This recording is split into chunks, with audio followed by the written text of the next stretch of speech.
Aloha, everyone, and welcome back to Isle Blessings. Hello.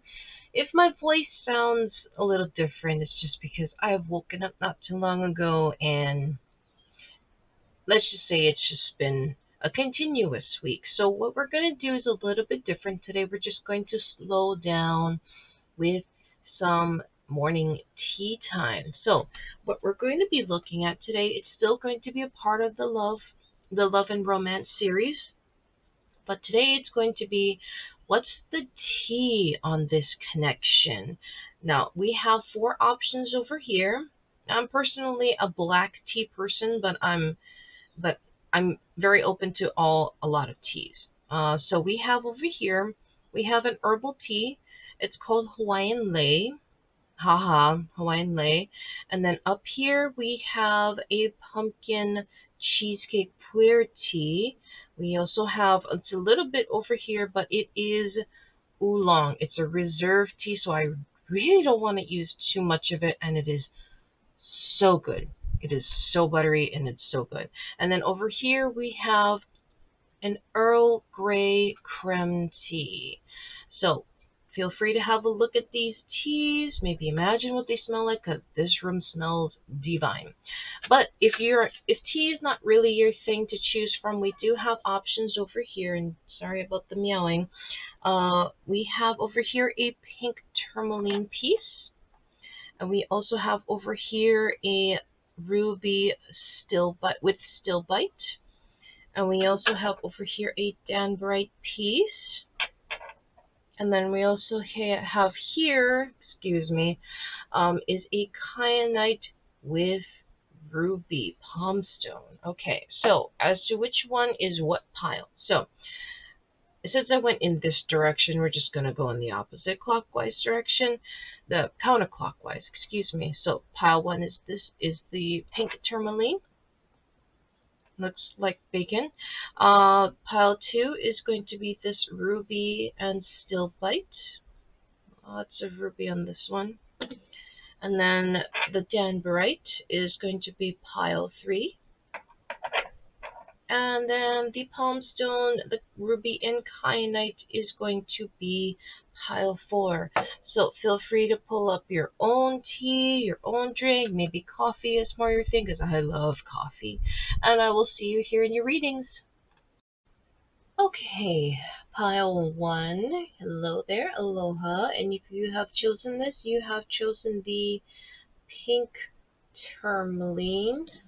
Crap.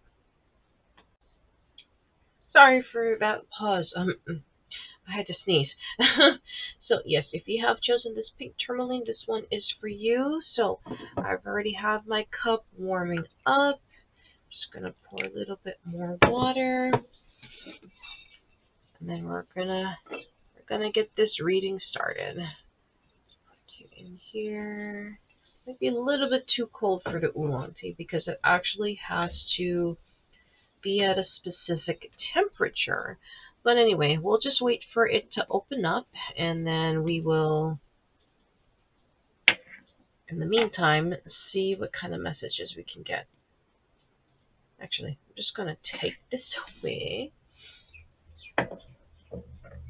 and put this right there. There we go. We'll put that right over there. So, we'll take this away. Alrighty. We'll just put this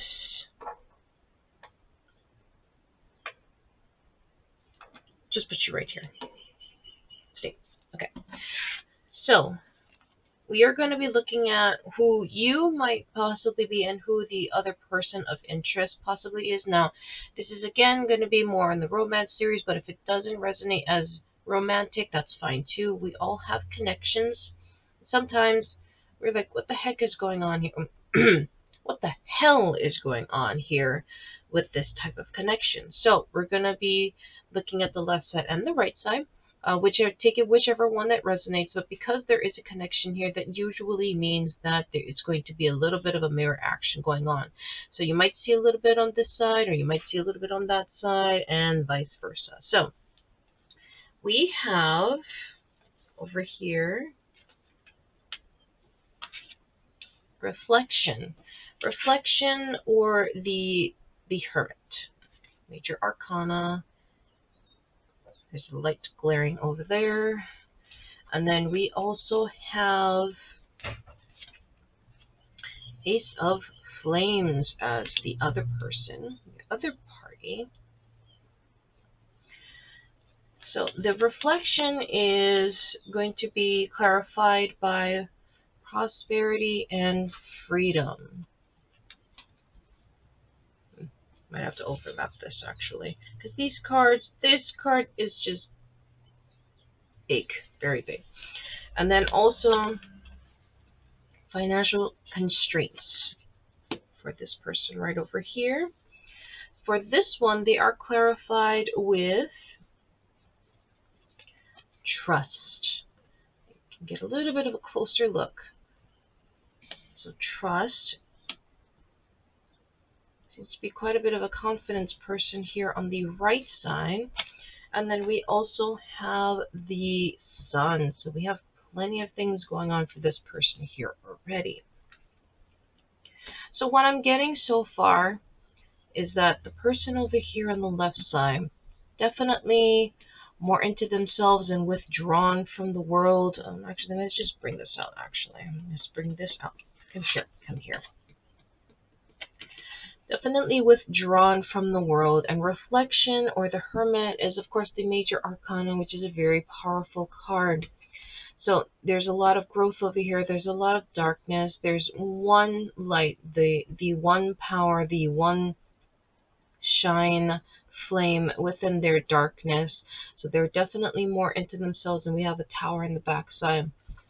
So either this person has possibly ghosted someone, or people, or even their friends for that matter, or maybe they're just not all there. I mean, the person could be sitting there, but that doesn't mean that they're actually in the present. And with the reflection, it is heavily based on being into the self, maybe looking for answers within themselves. They also have prosperity and freedom right over here. So prosperity and freedom, I am getting more of the impression that they just want to be free. They want to be out there. They just want to be free from the burdens of reality, of the world. And then we have over here, we have financial constraints. So it could be possible that they want to be free, or running from like say something with their bank account, with their bills. I mean, we are, as of this video, we are coming into the holiday season, which of course it is actually quite stressful when it comes to the harsh reality of it all. So this person, from what it looks like over here and here, there seems to be both an emotional play and the material play when it comes to them wanting to just get away from everything. They even want to maybe move stage and just get away from their problems. Not even so much as having a timeline to deal with such things. They're just over it. They just want gone. And then with the financial constraints up here, you know, like I said, there's not too much to be said. The financial constraints can be one thing, but it is also an empty cupboard, so there could be, it has dwindled for a little while. There's some aging going on. There's a little bit of coinage here, but there's also a sense of hollowness. So they could be detached from being fulfilled, or maybe they're not being fulfilled. So there's certainly this space, this void within themselves, and they feel like that, you know, they're just kind of wasting away, or they're rotting away, and then nothing can ever fill this, or they just want to do away with this all and lock it up, because these are two doors and we could just close it and just never open it again. So there's that sense right over here. Now on the right side, this person is the Ace of Flames, this light. And if you can just come here. So the Ace of Flames, this light, the idea, the vibrance, the passion, that very first initial spark for an interest. Like this person can also be a light to many other people, to maybe light up a room, or maybe even the light in this person's life. As you can see, there's also a staff over here, and and the hermit is just gazing at it in wonder or gazing into the darkness that's partially obscured and illuminated by such a light.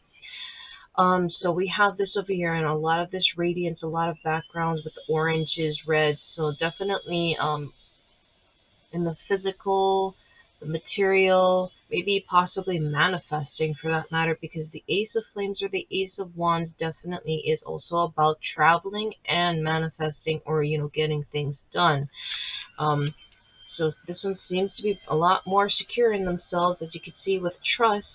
They are holding themselves, they are trusting themselves. With we do have a dove over here, and we do have a lot of water, so they trust a lot of their mental power, their prowess, themselves, and that they're not at all too terribly worried. But as you can see, she's standing amongst this water against all the splashes of the waves, which means that also can be a pillar of support. It's very because you can be a very good support for someone if you can trust yourself, if you have the confidence in yourself. Because I mean, let's be honest, if you don't trust yourself, if you are not for sure of yourself, how can you help anybody else? I mean, you got to put your mask on first. You got to put your oxygen mask on first before you can secure somebody else's. Make sure that you are, very well in tune with yourself, and then you can go help others. Because if you're both drowning, then you both drown. So we also have the sun over here, which further reinforces the trust. So the sun, very secure, very bright, very illuminating. It's the day. It's the signs of life. It's all the signs of possibilities. It is the being in, the doing, the growing, activity. This is not the quiet night. This is not the type for dreaming. This is definitely the type for doing for this particular person. So we're going to be looking at now, why the hell are you hung up on this person, or why the hell is this person hung up on you? So we're going to be looking at my vampire tarot of the vampires. Now, I mean, my Starseed tarots, they want to be front and center when it comes to doing these love readings all of a sudden. But we're just going to be real in the reality of this. So that's why I'm using the tarot of the vampires right now. So we're going to be looking at you first, or maybe the other person. Why are you or they are hung up on the other? Okay, that one. Okay, and this one. This one.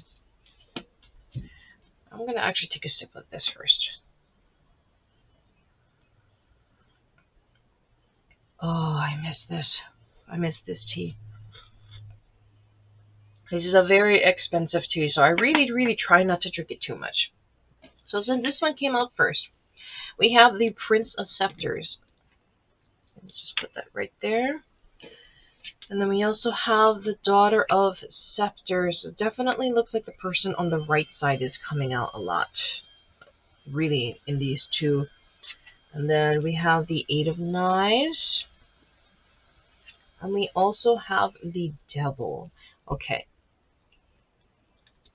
Definitely looks more like the right side person. So, the Prince of Scepters is also the Knight of Wands. And then we also, no, I'm sorry, excuse me, the Prince of Scepters, yes, I'm sorry, it is the Knight and then the other Knight of Wands. We have this two right over here, but we seem to have a little bit of a duality over here. So there is definitely, from what I can see, there is definitely romance here at play. If it's not romance, it is definitely kind of like a borderline romance. It could possibly be kind of mutual attraction for this particular person, which is, I'm pretty sure it's the one here on the right side. So there seems to be an attraction. Like you see this woman, she's gazing at this man. So and then he's slightly looking towards over his shoulders. So we have, of course, plenty of the scepter action, and then of course, if you're into the scepter thing, it could be a phallus thing. So there could be some sexual attraction here, maybe sensuality. And scepters being wands, it is a combination, I think it's a combination of earth and fire. So there's definitely that physical place, that physical being, and then of course the traveling that comes with it, and also knowledge that comes with it. We also have the Eight of Knives. So this seems to be like a storytelling. So there seems to be a restraint for this particular person. Maybe they're just like right over here, just trusting, just being there but not quite taking action, but at the same time, you feel yourself being just bound up, whether it's by that trusting the other person, or maybe they'll come to you, but it also puts you in a position where you can't move. That's what this is represented right over here. Now, there are plenty of answers. There are plenty of messages in the background, and there are plenty of lights. Like maybe somebody's whispering to you, or a few other people are saying that, oh, maybe you should hit them up. Maybe you should send them a text or slide into their DMs and be like, hey, what's up? You want to talk about something? Is there anything bothering you? But because this is a person of who they are, being the trust and then also being the sun, you are actually trying to your hardest to respect that, but you have plenty of this going on. You definitely have that heart, you definitely have that soul in the more romantic fashion, especially when you have the double whispering over here. As you could tell with with this demon looking over here at this major arcana. And again, major arcanas are something not to be messed with. The devil is definitely not so much as an evil being, but is definitely more of the major temptations, or just being in the here and now, digging into that earth, just giving into those desires, and just just being.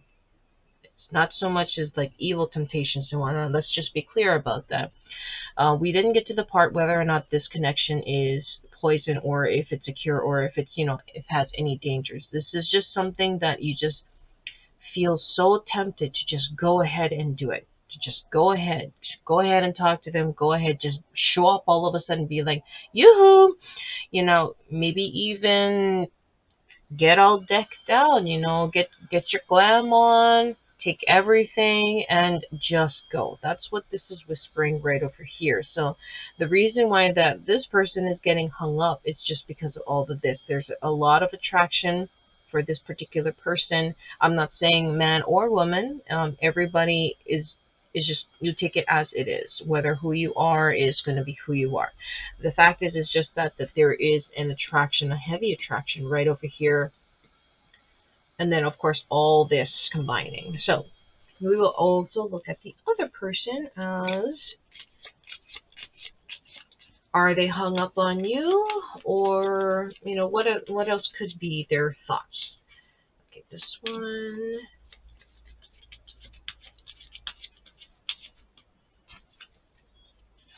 This one, this one, this one.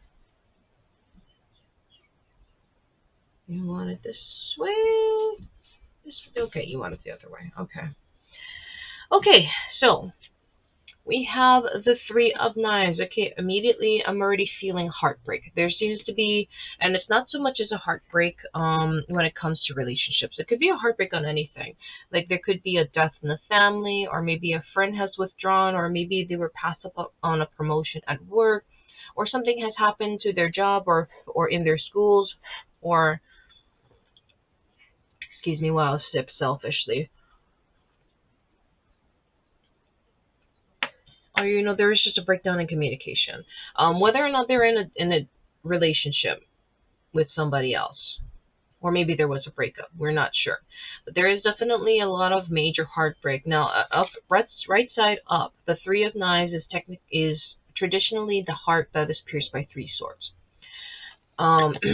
For me, the Three of Swords upside down, it just amplifies it even much more terribly. It's like exponential amount of heartbreak.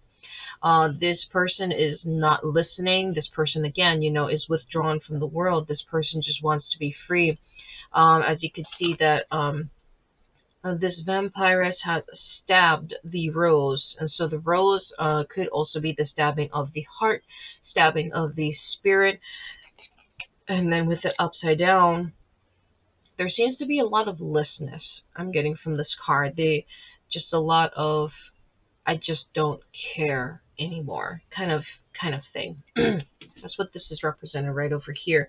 And then we have also the star in reverse. So it is quite sure that this over here, this seems to be like they're feeling that life is not going well. They're like the unluckiest person in the world. There's so much unfortunate events going on, or they're only seeing the unfortunate, the black lining as opposed to the silver lining. It's just the overall sense of just drain. The cups are empty. Why is this happening to me? That's what I'm definitely getting over here, and especially with this one. So it seems like so far there's quite a bit of not even paying attention. Um, we also have the Four of Scepters. So it could be possible that they are receiving some sort of stability at this time.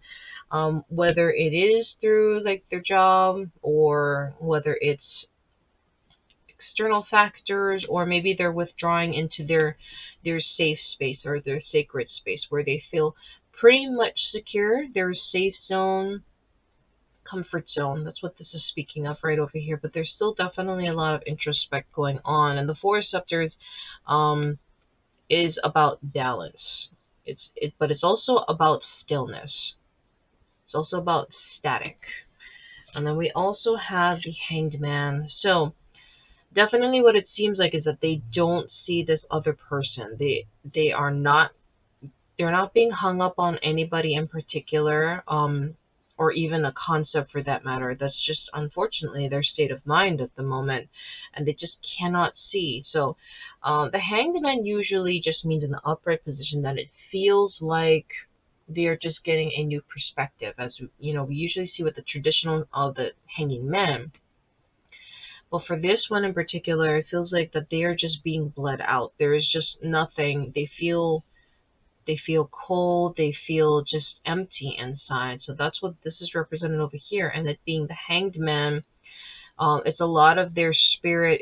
It's a major amount of power, and there's a lot of earth power here. So it definitely looks more like the physical aspect of the human life. There's a lot of passion going out of them. There's a lot of light going out of them. It just, uh, I just feel sad. Just feel sad for this person. So, being at that, this one is, so what's up with this connection? So, we will see what has it looked so far on the surface about this connection, or what rumors could it possibly be. So, we're going to be looking at the Circus Oracle. What does it look like on the surface in this connection? Ooh, this one, and then this one, and this one. Okay. So this is going to be what's on the surface between the two of you. This is not going to be like who's going to be who. So this is just overall the connection. So we have the crown of the butterfly Bambi. Okay, we got some major transforming going on. There's a lot of color play. There's a lot of, I feel like, nighttime. Maybe you speak to them at night. I'm not sure. Maybe when you both get off of work. And also a lot of glamour going on. There's a lot of I want to say a lot of lights, a lot of glittering lights, ornaments, maybe the club, some kind of setting. It definitely has a lot of ornaments, a lot of vibrancy going on. So there's a lot of vibrancy and transformation going on in this connection. We also have the White Duchess. So the White Duchess represents things that are healing. When she appears, she basically means it's time to heal. It's time to not so much as look back or look forward. She's basically telling you to heal, to be just to be, and allow oneself to be and allow oneself. I'm not too sure what exactly that means. So this is speaking to the both of you, or at least for this connection, that it is what it is right now. That's what it is right here. There is definitely transformation going on in the background, but it is, for now, it is what it is. There's not too much external factors that you can influence. We also have the dark harlequin. And the dark harlequin usually means, again, it's just a reinforcement of the White Duchess. Things are just going to happen. You know, she's going to be confident that things will pan out. We also have, let me just scoot everything. I feel like I'm going to sneeze. Anyway, things will just pan out the way that it will be in due time. That's what the dark harlequin represents. So we have the transformation going on. So this definitely means that it's completely out of anyone's control. It's out of their control. It's out of your control. You just have to let it all fall where it's going to fall. That's what this doesn't look like on the section, on the surface of this connection. And I'm sorry that it, if you're coming to this video and you're trying to get an answer as to, what the hell, what the F. But this is just basically what Spirit is saying, is that the transformation, the things are going on behind the scenes. They are working on it. It's going to be painful. Transitioning into the butterfly is always a painful experience. I mean, we don't know. I mean, it's not like we're all caterpillars. But I'm assuming that because it goes through such catastrophic change, there's got to be some kind of pain involved. So there's this one going on, and that's what it's saying. So the White Duchess is also just here to remind you that it's okay. It's okay to just be, and that it will all work out. That's just on the surface now. Now we're going to be looking at what's happening beneath the surface. It's not so much as behind the scenes. It's going to be what's in the shadows. What's in the shadows of this connection? And one card definitely fell, but I'm not going to take that one because, again, my shuffling is absolutely atrocious. And this one? This one. Can I have it, please? Thank you.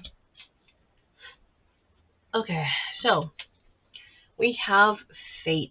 And let me just bring it a little bit closer because with the gold reflection, it is a little tough to see. Maybe like that. So we have fate. And it is represented by this egg that is just in limbo. It's getting ready to hatch. I mean, no telling as to when it's going to hatch, but it will hatch. I mean, that's what it means by fate. I mean, not all eggs, of course, hatch. That's just how it is. But in this metaphorical sense, you just have to be patient. Don't count your chickens before they hatch is what basically this card is saying. So definitely have that one going on right over there. We also have surrender. Okay, so if you have sort of, like I said, this person who has the devil whispering in their ear, now it's very tough to let it go. Like I'm also a little bit of a control freak, or it's like I'm gonna get things done. If nothing gets done immediately, I'm gonna do it myself. That sort of thing. So this is basically saying to just surrender. Just surrender, a heavy reinforcement of surrender, and you see this all-seeing eye, and we also have the laurels of victory, mind you, laurels of victory. So there will be an outcome, or at least an end. There will be a victorious outcome or an end, but that doesn't mean it's going to be positive or negative. But we can also celebrate in the fact that it is over. Whether it's for or against this connection, we're not sure at this point, because it says to just surrender, just to wait, as things are transforming, like in this egg over here, and to just have faith that it will work itself out. One way or another, it's going to work itself out. We also have the Weaver. So the Weaver, in this case, it just means that there are outer forces that are taking care of the situation. There's not much that you can do with your own hands in this situation, but just to receive. Yikes. I almost swallowed that oolong. It's like, wake up, wake up. So it's just to receive, maybe just a meditation, and you might receive some guidance in the meantime. Definitely from perhaps the moon might be more of your thing, or maybe to even just concentrate on other things. Just do something with your hands. If you want, if you're into writing, then do some writing. If you're into social media, go ahead and do that. Play video games. Just do something that or cleaning. If you like to clean or fold clothes, I don't.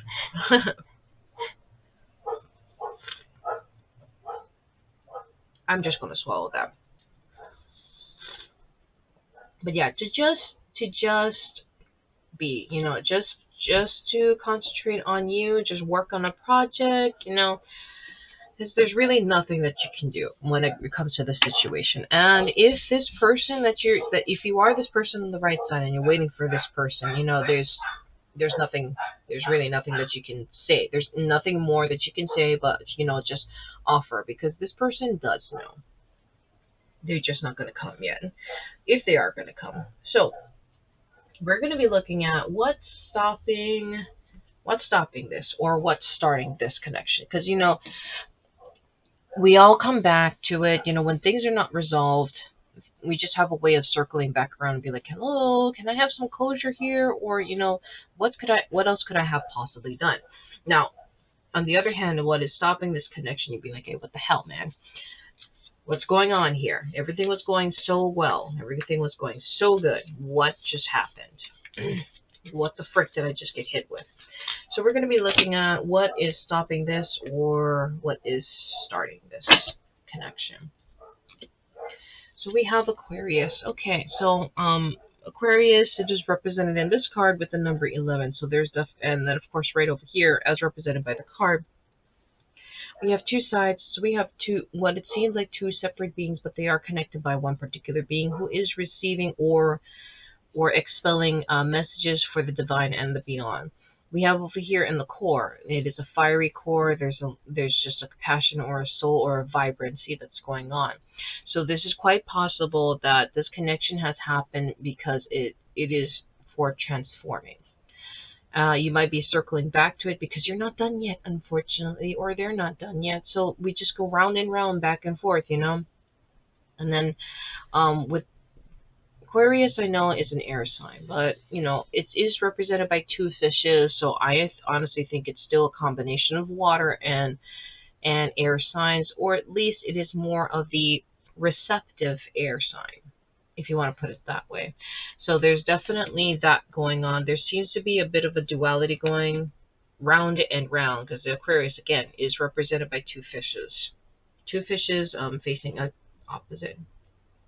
I'm dumb. Aquarius is not fishes. It's right over here. It's represented by two waves. Oh my god. Anyway, it is still represented by two waves. Two waves, or two frequencies as a mirror of each other. I'm so sorry. Apparently I'm not up yet. So we definitely have this resonance going on. That's what's represented over here. Everything still accounts, by the way, besides me being such a big dumb person and saying, oh, two fishes, because this is the two fishes.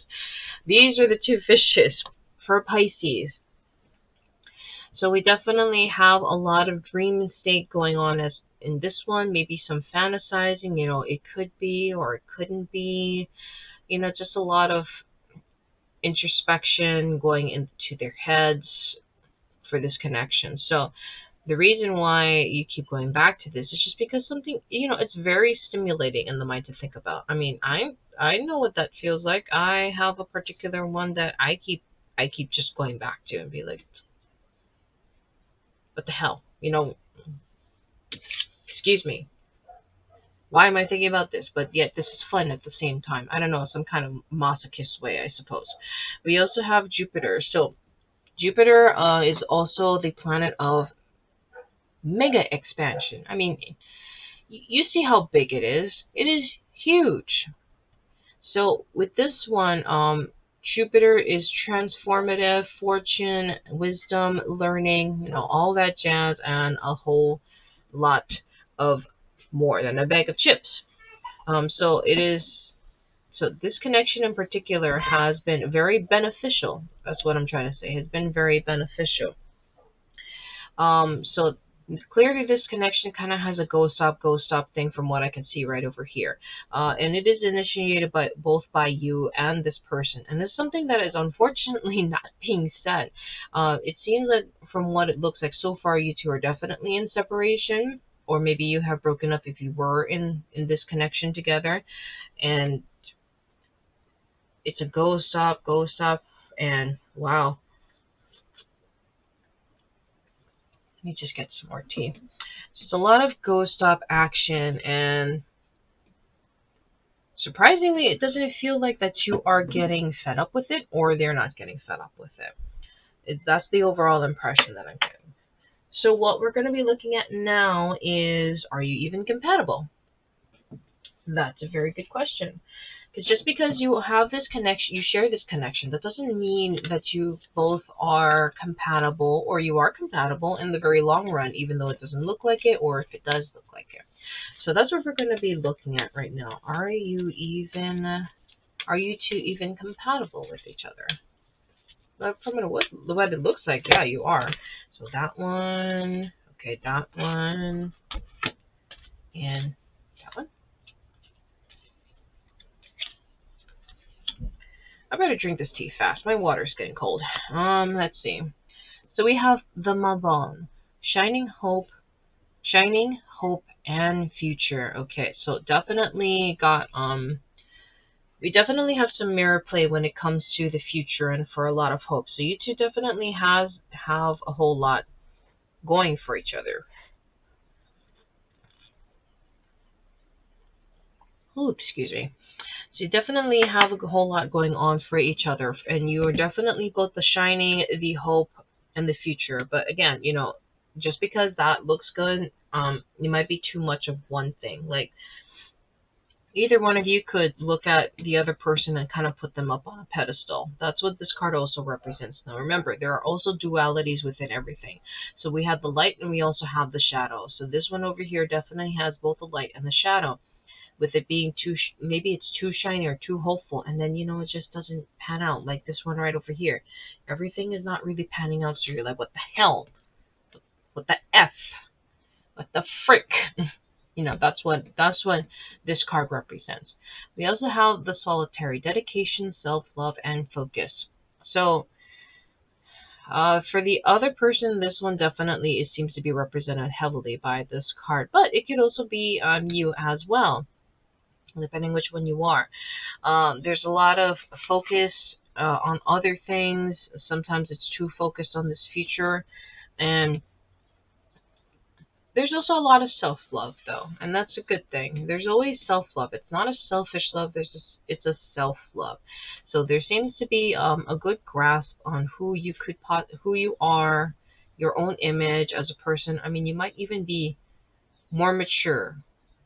Like your soul could be mature. I'm not saying that you're old or anything, but the soul could be mature. And when the soul is mature, they have, gone through, or if you are mature, you have gone through all these years. You have seen a whole lot of shit. Excuse my language. You have seen pretty much everything, and you've bounced and yourselves around, and you've seen your reflection on other people, so you have pretty much settled and are secure as to who you are, and that's great. Not a whole lot of people has a whole even 50% of the idea of who they are. We also have the hedge witch.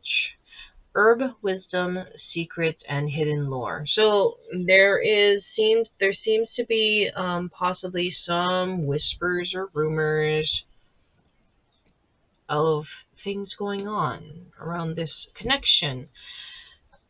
Definitely be about external factors, but from what I'm getting from this card in particular, it seems like that there might be other signs that are unspoken. Other signs usually means like if you're into numerology, or or even the phases of the moon, or even the feather of a bird, or just something that catches your attention, like even the music on the radio. Like say you think of a certain lyric and all of a sudden you just hear it on the radio and you're like, oh my god.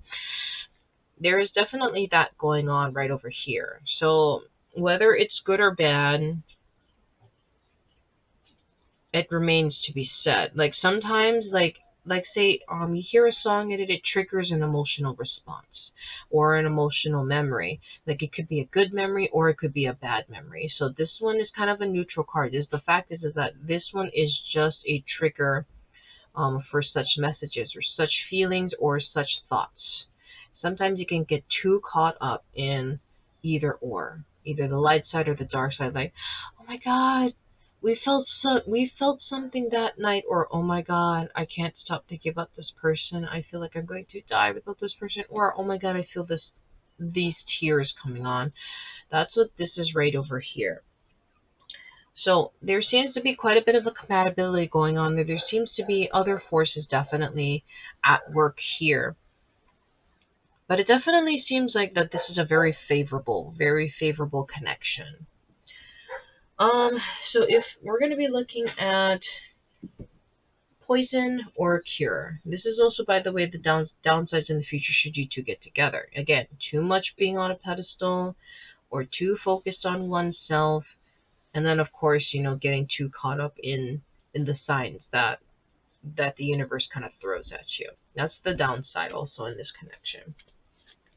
So we're going to be looking at if it's a poison or a cure, and that was really quick when the cards just popped out there. So this one and this one, okay. Okay, so milk and honey. So this is basically saying that this connection is quite favorable. Definitely a lot of happiness going on, definitely a lot of joy, but however, keep in mind that this is definitely feeling more, well, depending what the other card says, this definitely feels more like a platonic relationship, maybe leaning heavily more towards friendship than actual passion, heavy romance, sexuality, or any of that. That definitely feels like right over here. But that doesn't mean that it's not a bad thing. Excuse me. That definitely does not mean it's a bad thing. Um, Maybe you two just you're just comfortable being in the same room. Maybe you don't need to kiss, or maybe you don't need to, have a roll in the sack. Some people need that. No judgment over there. But some people can just go without it. Like you could be an ace for that matter, or a demi. You're not really into that, but you really like to be with someone. That's what this card is representing right over here. We also have a 5 and the 1, so it's a very loving energy. And it's basically love getting back to its most basics. It is a joyous, it is happiness, it is bright, it's beautiful. It's something that you can just trust and bathe in, and it is also nutrition, it is nurturing, all that. It doesn't mean anything too physical. Like maybe you two just share a lot of laughs, you like the things that you like, and you like it together, and or you encourage each other. That's what this one is right over here. So it's a very fortuitous connection that is right over here. We also have imagine. Okay, so imagine, this definitely also plays into this card. So you definitely, this connection in particular is more about the mind. I mean, come on, as humans, we still need that human touch. We still need that connection. But I think what you two would most get out of this connection is definitely dealing more with the emotional state, definitely dealing more with the mind and what life has to offer, what's out there, rather than being, too into yourselves, or maybe marriage is not even on the table. Like maybe you just want to be with someone for the rest of your life, but you're not thinking about marriage, you're not thinking about children, maybe fur babies for that matter. But nothing too materialistic. That's what I'm getting from this connection. And actually, this is a really, really nice and easy connection to start off with, because it's been a bit of a rough week. And then this actually matches quite well with this tea. So this tea is it's a reserve oolong blend. And I'm trying to drink very slowly the hell out of this because it is very smooth, it is very buttery, it is very calming. Yeah, there's some caffeine, but you know, that's how I like my tea anyway. But this is a really nice, easy drink, and that's what this whole thing was right over here. There is a sense of slight bitterness in this tea, which comes from the other person or maybe possibly yourself. But overall, it is an experience. You know, we take things as a whole. You know, see them as the entire picture. We have light, we have dark. And that's what is represented right here in the here and now. And you know, the unfortunate part is that if you came to this video trying to look for an answer, unfortunately, I have not given you any concrete answers, because because both of you are in this limbo right now. You know, this low. Whether or not it has spanned over months, weeks, years, even for that matter, because mine is definitely has a span over years, and it seems like time is not really too at the forefront of your mind. This right over here, we definitely have this reassurance that, you know, it's not poison, it is not dangerous. This is definitely just something that will eventually come around. But when, your guess is as good as mine. This is just a snapshot of the here and now. So anyway, I'm going to leave you with this reading, and I'm going to finish the rest of that tea, sob.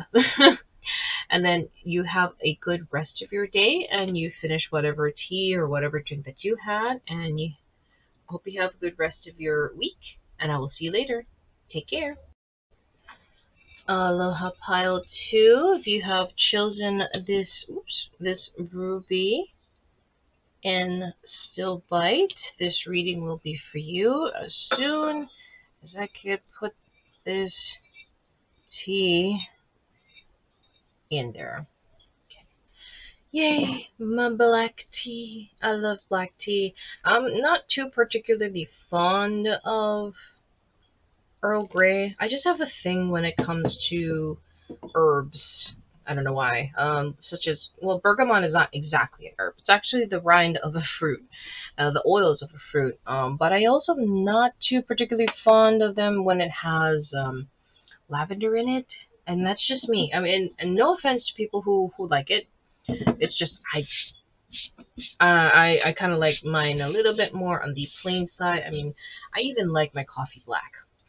But anyway, enough about me. We'll just get right into the reading. So we'll just we'll just scoot you right over here. You can stay there. This golden sheen obsidian, as you can see, beautiful, but as you can see, it's a wobbler. So yeah, not gonna put it on there. And as you can see, it's just doing its own thing. Anyway, we will have a look-see.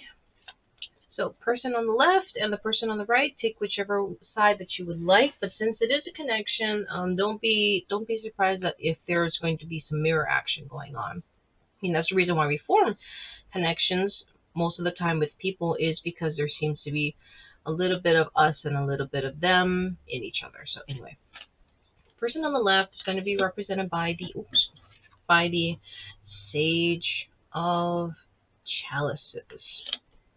So the Sage of Chalices is the Queen of Cups. They are clarified by love. And if you heard that, that's my chickens in the background, so sorry about that. So the person on the left is highlighted also by elaborated by love. I have to just scoot that right over there. Okay. Just angle this slightly. Okay.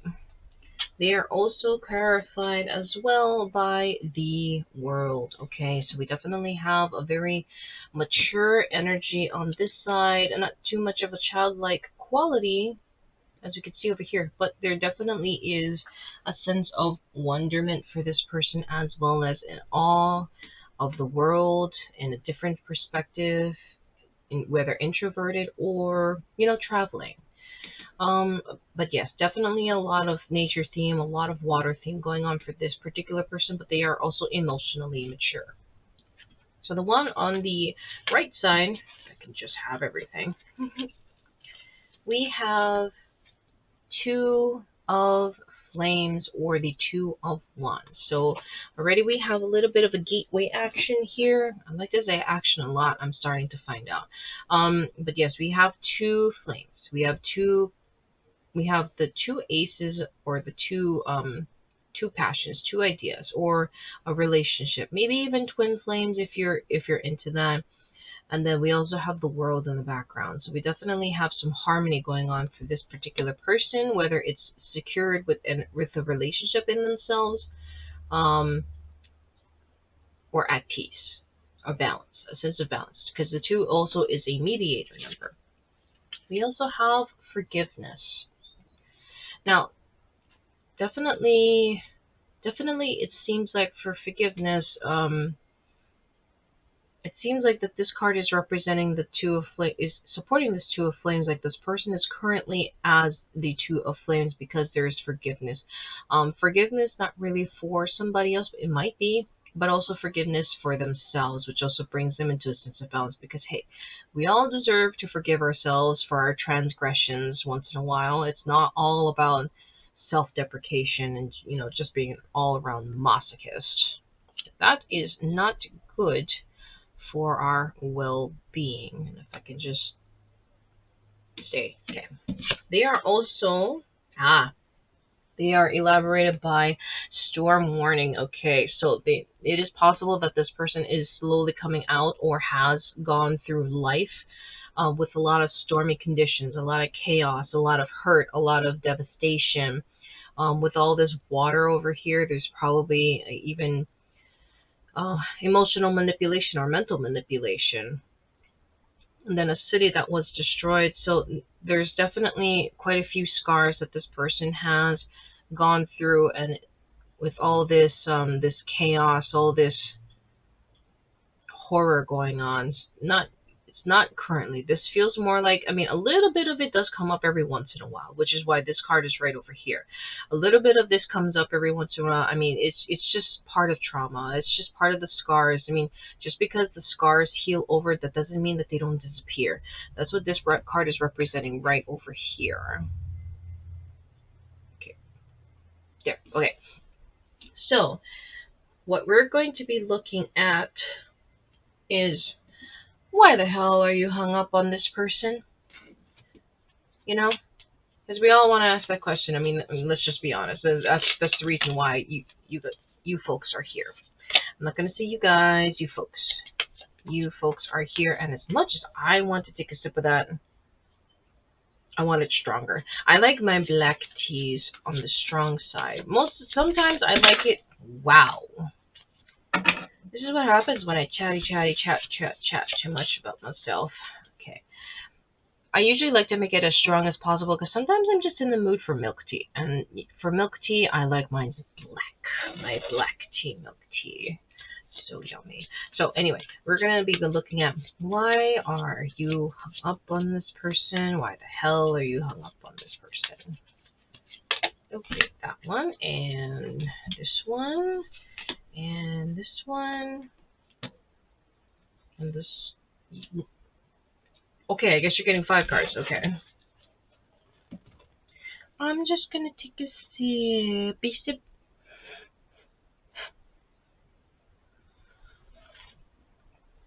Whew. Excuse me while I sip some. You should sip some too if you have something. That's good. I haven't had it in so long, but that's really good. So we have strength. We have strength in the upright position, major arcana, of course. A lot of freedom, a lot of passion. It's like this person feels like you can conquer the whole world. That's what this card is representing right over here. Stay. So this one, we also have justice. Okay. We have 2 major arcana. So we have justice, represented by the 2 scales and also the Libra sign. Mind you, the strength card is also a Leo sign. No, sorry. I just have I had a piece of tea leaf just stuck, just rolling around my teeth. Anyway, so justice definitely defined by Libra, and then of course the strength is a Leo card. No offense if you are not either one of these. This is just what why you're hung up on this person in particular. Not because they're a Leo sign or a Libra sign, they could be, but that's just what this means right over here. So they would definitely make you feel like you can take on the entire world, entire life, and also sense of balance, but also bring justice. See, this is what happens when you drink loose tea and you don't strain it out. But that's just my fault. We also have Four of Grail. So we have here. I mean, as much as this person seems like that, they feel make you feel like you can do just anything. You know, be anything, be just do anything. Just go and get it done and all that. There is also with all that chaos, because all this excitement can also be slash chaos. There is also a sense of an emotional drain. Most of the time, fours is a sense of balance, but for this particular thing, it's like it's an emotional drainage. I mean, yeah, you may have all this excitement and whatnot, but if it's something that you are not used to, or if it's not your life that you're accustomed to, like say you're an introvert and this person makes you want to do extroverted things. There's always going to be an emotional mental drainage afterwards. I mean, you may feel like socializing when there's person around, but then it's like, oh my god, when can I go home? I just want to go back into my bed. That's what this card represents right over here. I mean, you will be there for the party. This person makes you excited that you want to go, but my gosh, it is unbelievably taxing. And this seems like it's not quite your thing. So we also have where you want to go. Where do you want to go? This way? You want to go the opposite way. Okay. We also have the Lord of Grail. So this person also makes you feel like a lot of love. You have a very deep, deep, deep well, if not the ocean of love for this person. Now, whether or not if it's a romantic thing, there seems to be romance going on definitely for this one. But, we also have deep, deep love when it comes to friendship as well. And as with the Lord of Grails or the King of Cups, there's definitely a mature love here. So this is definitely has been through the paces. It has been through the tests of time, and this is definitely of a king who is holding the severed head, who has conquered, who has gone, conquered, and has shown it off, and has brought it home, in all its glory, glory and pride and proud of it.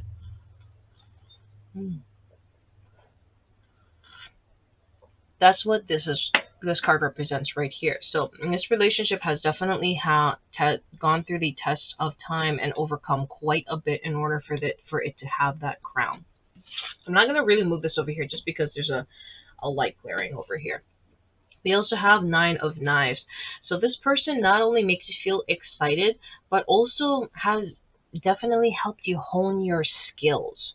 Hone your sharp skills, like sharpen your daggers or sharpen your not so much as flexes, what am I trying to say? Or helped you find things that you had wanted to do. Like say like you were looking for a career and you didn't know exactly where to go, but they helped you find your passion, and now you have come into a really good spot. Like you have learned a whole lot, you have done everything, and you are continuously sharpening your blade, or you're using your blade, and you just know.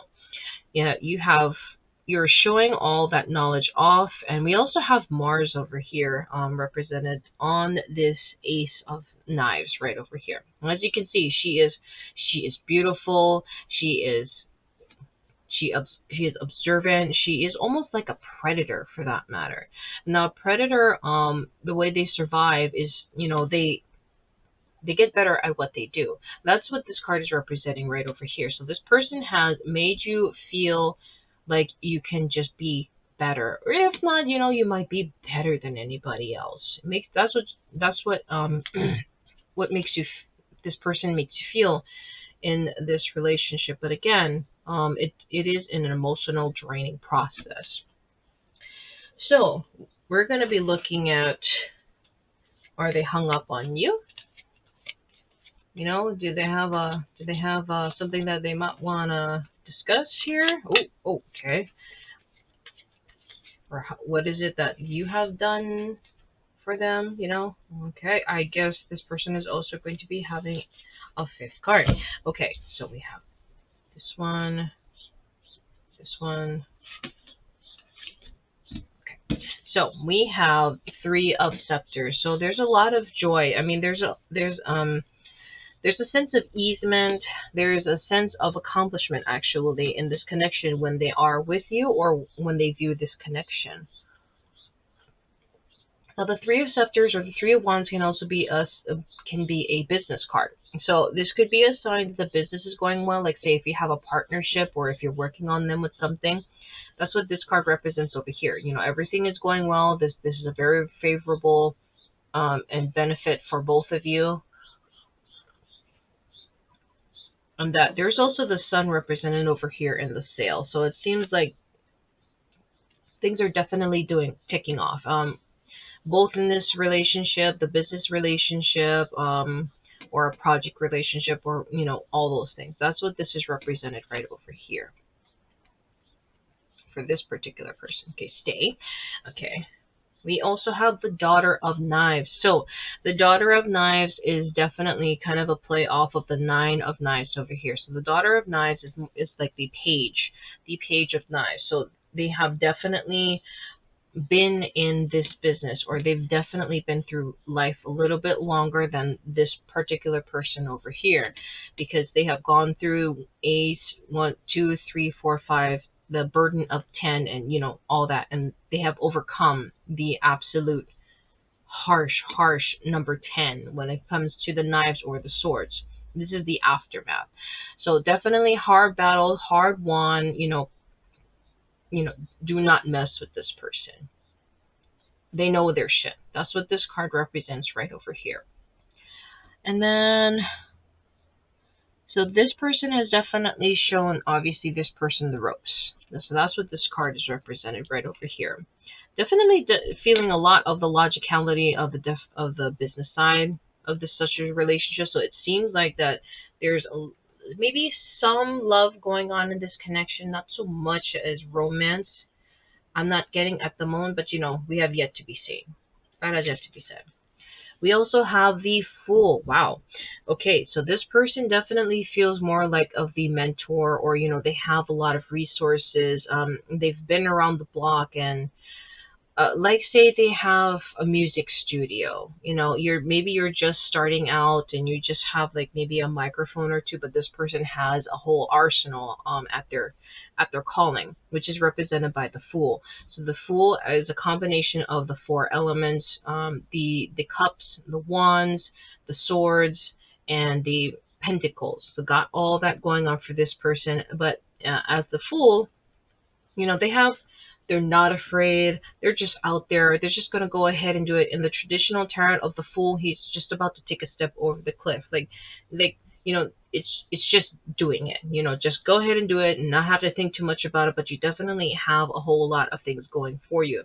And then also in this particular one, he is being guided by this crow. And we also have crows in the background, which is also a sign of maybe just guided by something, or they just have this sense of knowing. That's what this card is represented right over here. And they're just, you know, they're just free and, you know, comfortable with themselves, and they're even willing to share it. That's what this is saying right over here. They're open and willing to share it. We also have the Six of Scepters. So it seems like that, again, it comes back to the business sense. It seems that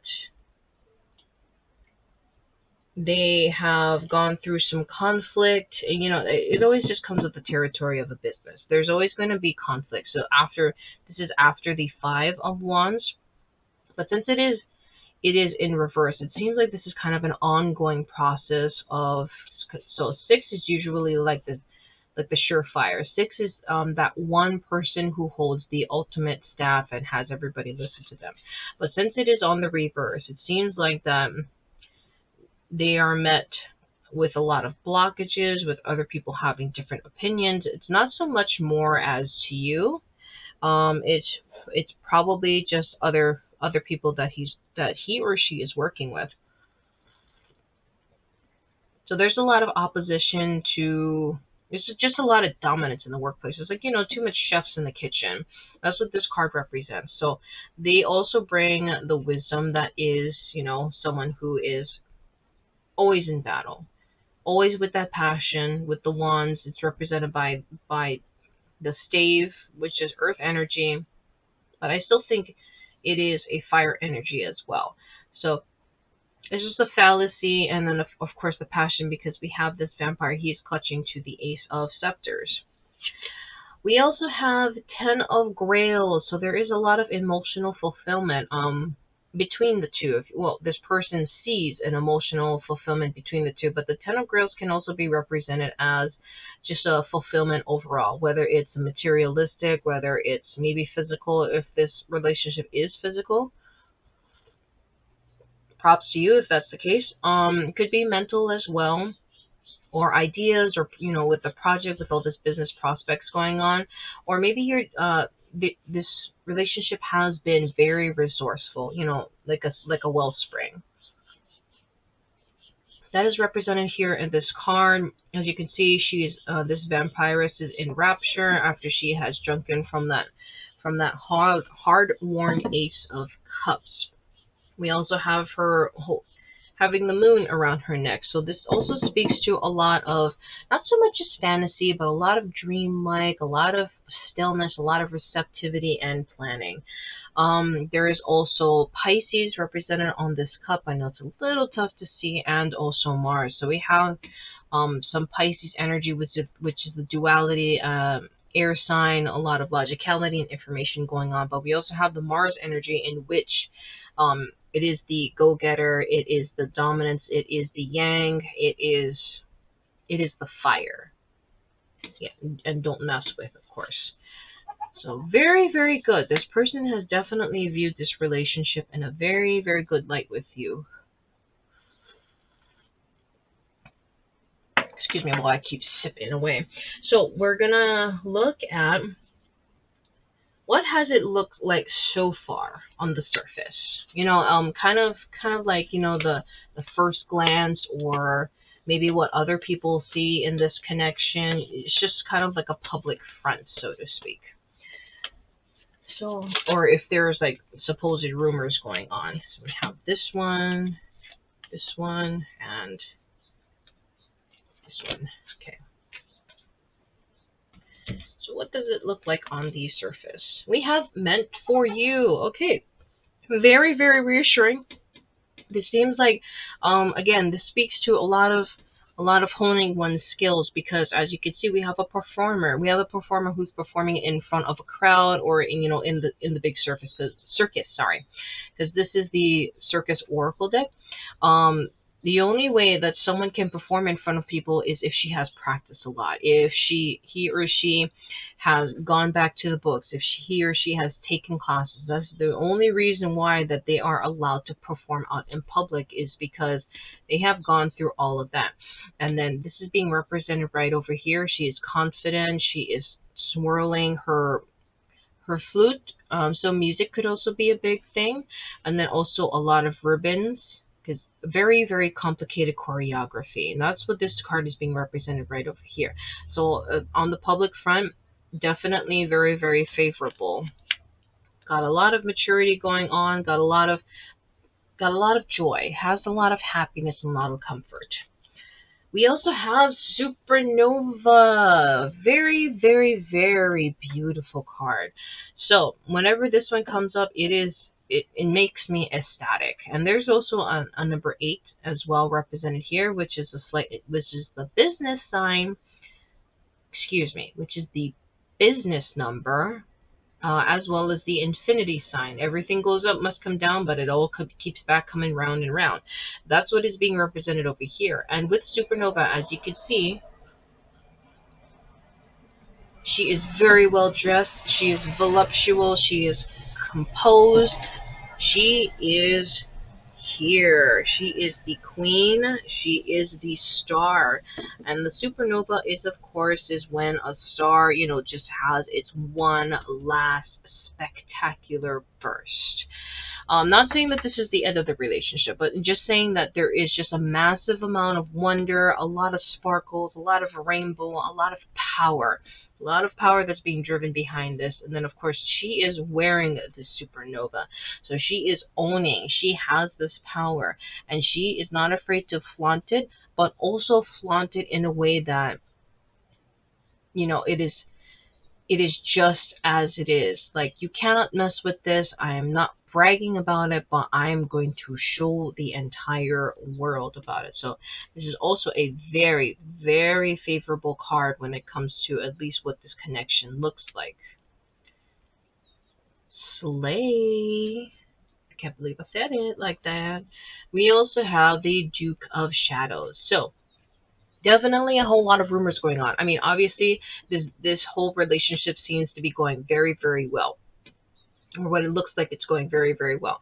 So, of course, you have a lot of jealousy going on. He is not representing the jealousy in actuality for this particular card. He is just saying just to be aware that there is always going to be whispers. There will always be those shadows that follow. There will always be those posts online, or, friends or families just kind of talking to each other and making some side comments, or, in the other rooms and whatnot. That's what he is representing. So the Duke of Shadows is just saying he is here, and he is telling you to just be aware. Don't let it don't let it falter you. Don't let it get to you. You have all these smoky balloons in the backgrounds, but he is standing amongst them. He is standing proud amongst them. He's wearing all his finery, all his feathers, and he's just being proud, and he's just in the shadows, and he's saying to just be like that. Stand amongst all those shadows, stand amongst all those black, and be like, okay, we're moving on. We're just going to continue on with this relationship, and that's how it's just going to have to be. And then you all can suck it, basically. Not so much as you all can suck it, but just show that you see it there, but you don't have to acknowledge it. That's what he is saying. So, what is beneath the surface is what we're going to be looking at. What is beneath the surface? I love how I shuffle. Everything is falling, not into place, just everywhere else. So what is beneath the surface, or what could be behind the curtains of this relationship or this connection? If you're not in a relationship already, but from what it looks like so far, it looks like you two are in a relationship. We have death. Let me just bring it a little bit closer. We have death. Now, this is not a sign that this relationship is coming to an end, but on the other hand, it could be. When it comes to businesses, sometimes chapters has to close for one particular aspect, not the entire business or relationship at all. Because you always have to, there's always going to be, like, say, quarterly quotas, or seasonal stuff. That's what this is represented right over here. There's death. So death just means a close, the end of something, and then it is making room for the beginnings of new. Death can also be sudden, like say something had come up all of a sudden, and we just can't go any further with this. That's what this card is representing right over here. It is not the end. It could very well be, but from what it looks like over here, it is not going to be the end of such a connection. It's just maybe just a new chapter, or a new set of chapters, or just the end of a big project. We also have Ask Body. So ask body. So this card is just a reminder that, you know, to take care of oneself, yourself, and then they also have to take care of their own selves as well. But it is also saying to trust in oneself as well, in your body and in your person, because we have the eye represented right over here. That's also radiating. So always just listen to your intuition. Always have your eye open on the for the receiving, or, you know, for any secrets or any darkness or any hitches in the road. Always look ahead, but always also look at your feet, because you have to get from point A to B in order to get to, say, like PQRST. That's what this is saying right over here, just as a precaution. We also have nature. You can see right over here. So nature is just, again, it's a reinforcement of this card to just keep a watch of what is out there. Because nature can also encompass not only other human beings, but it can also mean the seasons, the night, the day. Again, as of this video, we are getting into the holiday season, so it just says to just keep multiple eyes out, but also to be natural, in order for you to have growth, a massive amount of growth, as it is represented by this seed pod right over here with wings. Always keep a firm, grounding, and nurturing environment in order to grow that seed or multiple seeds. Also, it says right over here, try not to spread yourself out too much. Sometimes you have to make that sacrifice in order to and cultivate or cull in order to have things grow, in order for you to trust yourself again. Because if you stretch yourself out too thin, you start to make mistakes, and you start to just have not so good of a time. You get burnt out. We all get burnt out. So in this case, this is not a stopping or starting connection. This is probably just like what we're going to look at, what started it or what's going to keep starting it, because it seems like a long term, but we're also going to look at what could possibly stop this connection. So this one, or what are the forces, that drive this connection. So we have Sagittarius. Okay, we have fire energy going on. We have the warrior. We have the bow. We have the sun in the background that's radiating all this heat, all this power. This is crooked. I don't know how long that's been crooked. So we have the Sagittarius, so also represented by the number 9, the humanitarian. So he is ready. He is here. He is now. He has traveled through the chaos, the smoke, and everything in order to reach this point, ready to defend. So you two have definitely, more than likely, have been connected by a cause or a reason or a conviction. That is definitely what has started this connection as per the Sagittarius. The Sagittarius is also further on down in the fire signs. It is not one of the more younger or the earlier signs. No offense to the other fire signs, of course, but this one is Sagittarius definitely feels a little bit more on the mature side. Still have plenty of passion and plenty of fire going on, but just a little bit more target oriented. That's what I want to say. We also have Aquarius. Okay, so we have a resonance going on. So you two have definitely had this connection due to conviction, a reason, or a conviction, and then you two have resonated with each other. We have a big, huge passion that makes out both of your cores, and you receive as well as give out messages, whether to people or to the divine and whatnot, and you also pour out a lot of information, a lot of knowledge,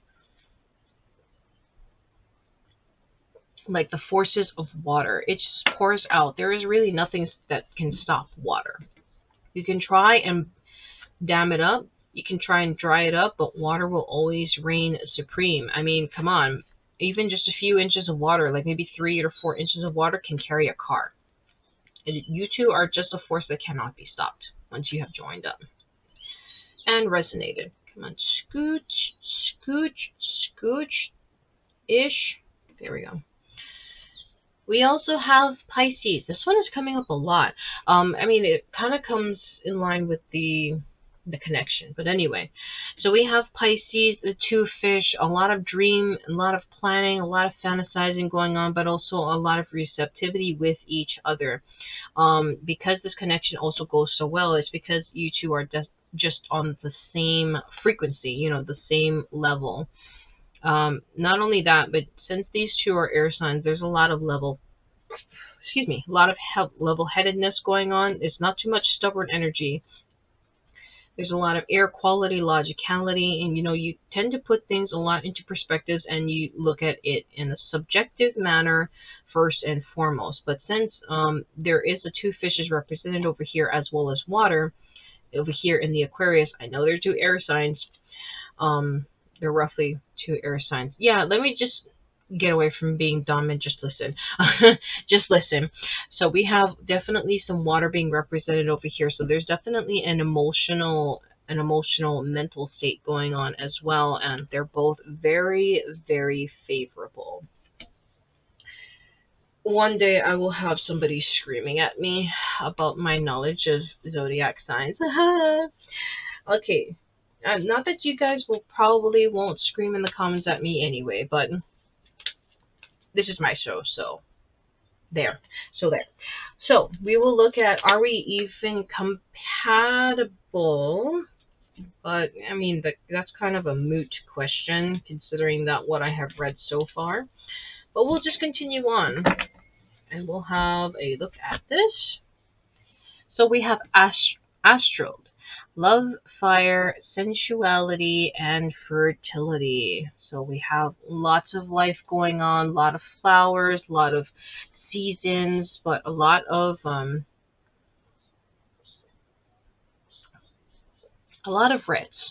reds and sensuality. So there's quite a bit of the physical planes that comes with this. And I'm getting a phone call. Hold on. Apologies, that was my mother.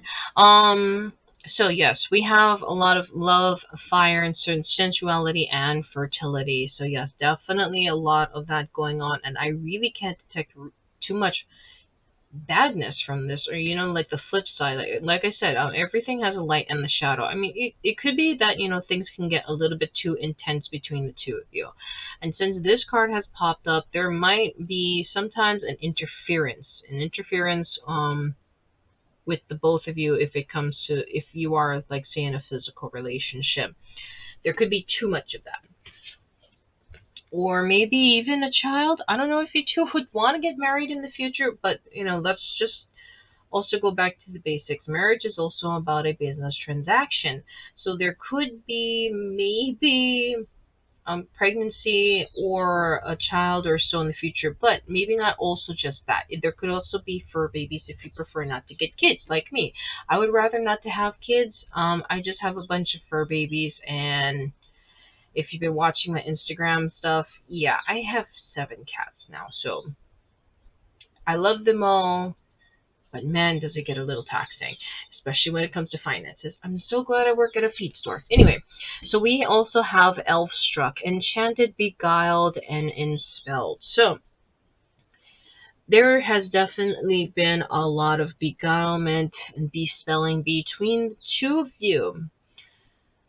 Like, all of a sudden you just walk into the room and you just, like, that's all that you see. Or like you've seen their photo before and that's all you see, that's all you think about, and it was just an instantaneous snap. Now, of course, with Elfstruck, if you do follow a whole lot of elf or fae, it's not exactly a good thing. It's like taking away free will. And you feel like that, you're not in control anymore. Or maybe you don't even notice that. That's what this relationship definitely feels like. And then enchantment. So I want to say that it's kind of a half and half. It was great that you two found each other, like, almost instantaneously. Or maybe it only took, like, maybe the second encounter after you've had a few thoughts. But it did, it does kind of put anything, any other prospects, not really to shame per se, but just off your radar, because you two are just so wrapped up pretty much almost from the get go with each other.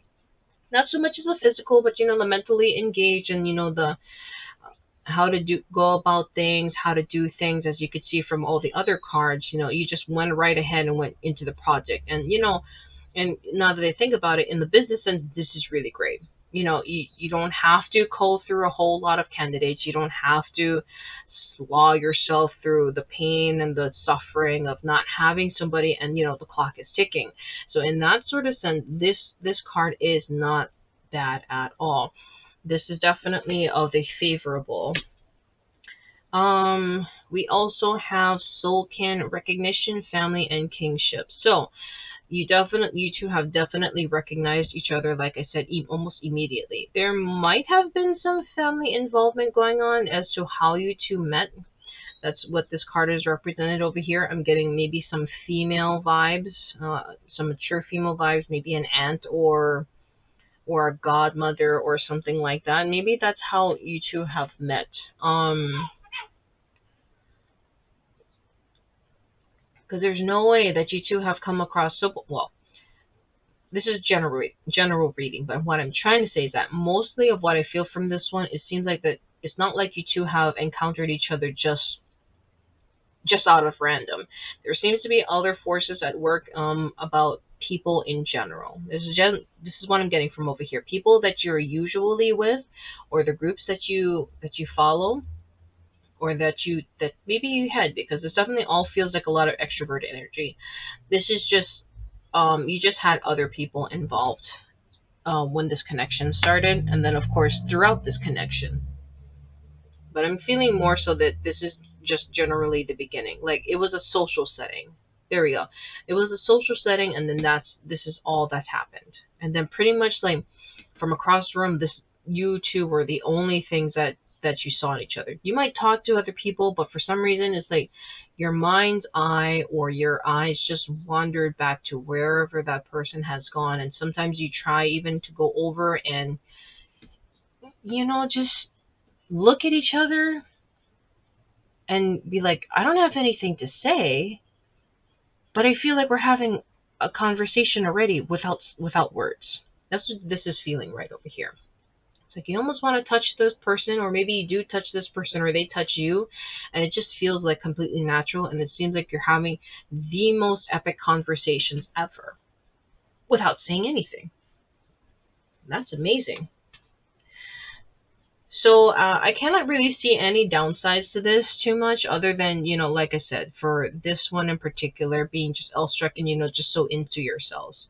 That's the real only downside. This card doesn't play too much into the downsides for the future. So what we're going to look at next is this connection, poison or a cure. I'm going to be very disappointed if spirits tell me that it's not very good, because so far it is absolutely wonderful.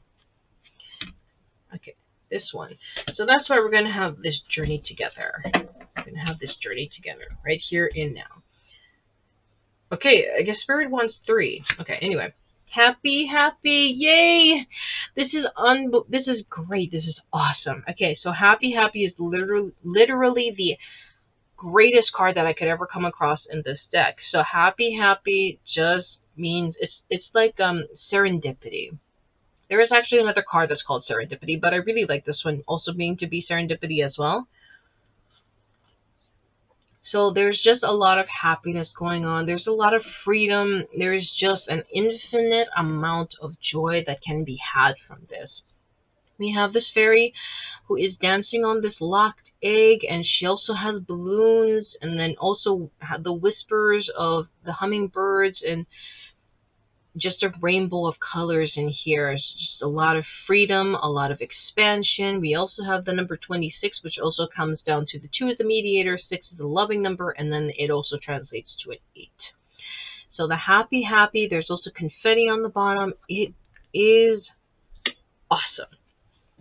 We also have Between Worlds. Now, this is not a bad card. This is just basically a card of growth, a card of transition, a lot of transforming. Because if you two are definitely in that business or a relationship with each other that tends to be more on the business side, this is a really good fortuitous card because you are moving away from all that is gray, from all the things that does not work, into the vibrant, into the crown, into the light, the sticks, the waters. The confetti is also represented over here into a lot of happiness. So there's also the 3 over here, which is the communication number. So between the two worlds, since this is kind of more like a business-ish, like I keep saying, because apparently I have no other words. There's going to be a lot of back and forth between the gray and then the vibrant. And then as with any relationship, there's always going to be hitches in the road. There's always going to be, not so happy situations. That just comes with anyone, whether it's with family, whether it's with friends, whether it's with siblings, even your pets.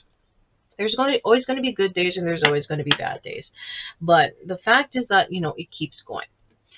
It keeps going between the two worlds, because we cannot have growth if we don't have some sort of winter, some sort of summer, some sort of spring, some sort of fall, that kind of thing. That's what this card is representing right over here.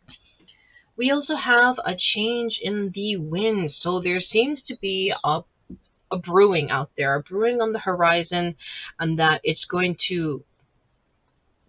almost going to obliterate everything, almost everything.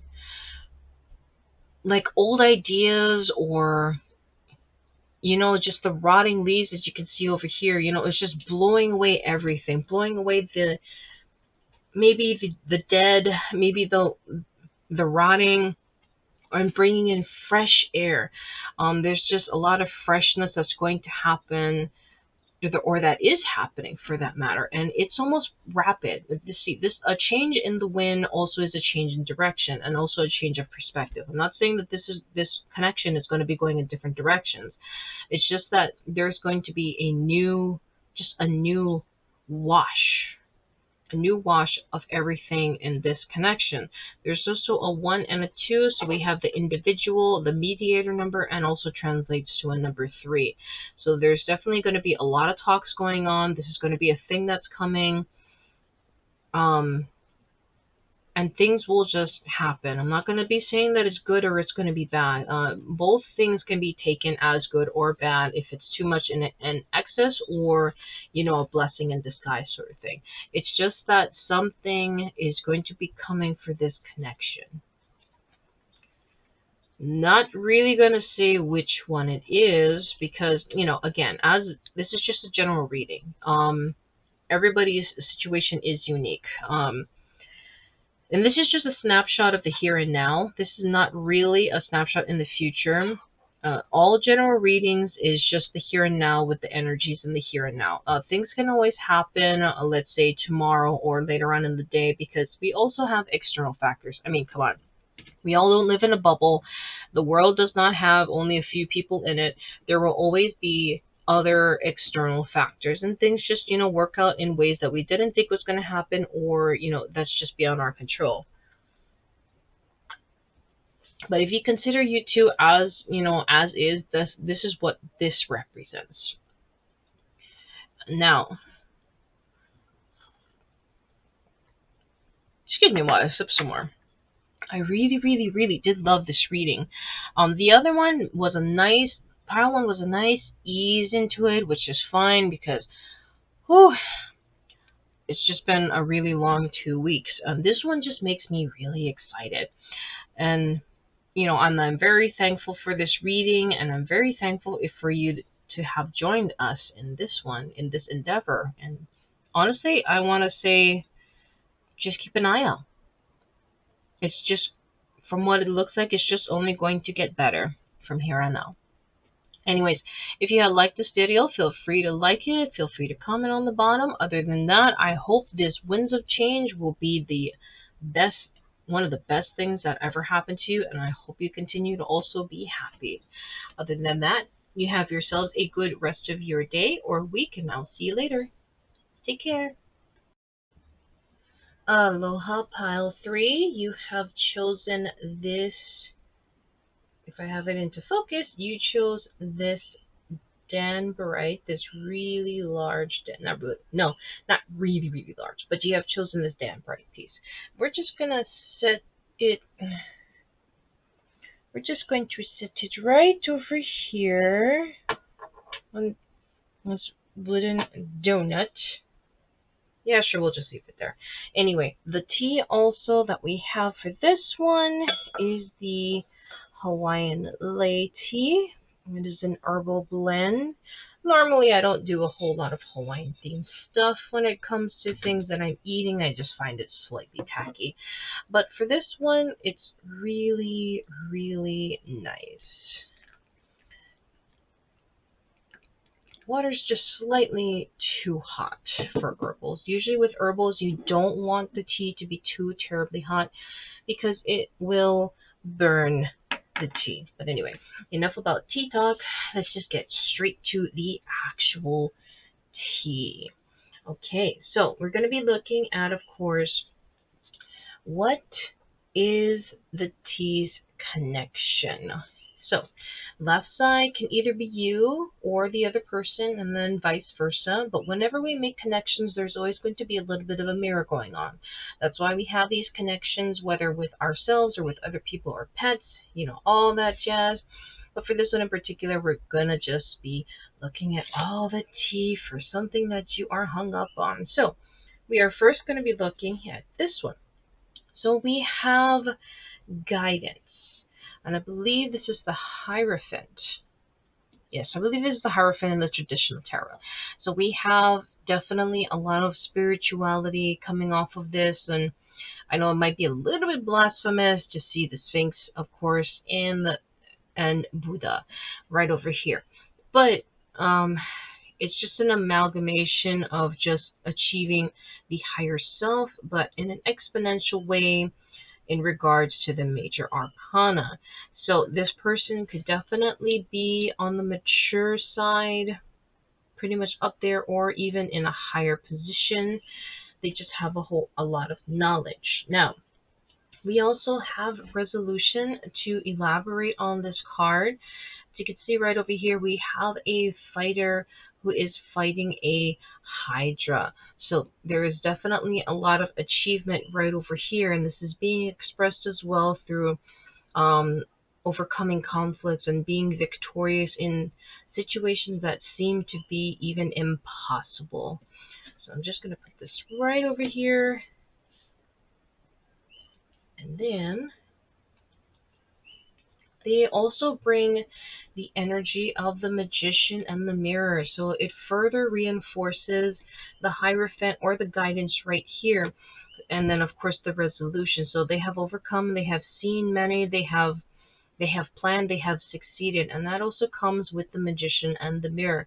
As you can see, the Magician, he is definitely on the elderly side, all-knowing, almost all-seeing, but not yet all-powerful, because the Magician and the Mirror, he is always still learning. He's definitely still open. We definitely have a lot of mirror play. So they definitely are looking at themselves, self-reflecting, seeing their work being done at a different perspective, as if from the outside looking in, and then also they have the power to make things happen. We also have a 5 and a 3 up here.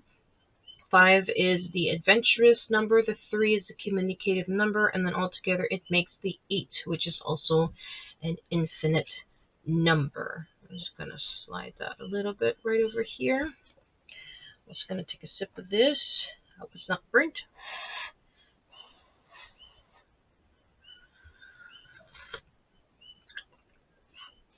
The thing about having loose teas is when you don't strain it, you kind of have a little bit inside your mouth. But I'm a little too lazy to strain it right now. But it actually is really good, and it is not burnt, and I'm very, very relieved. Okay. Put that in there. Okay, so the person on the right side, we have abundance. We have abundance. So I believe this is the High Priestess. Let me double check on that. One moment.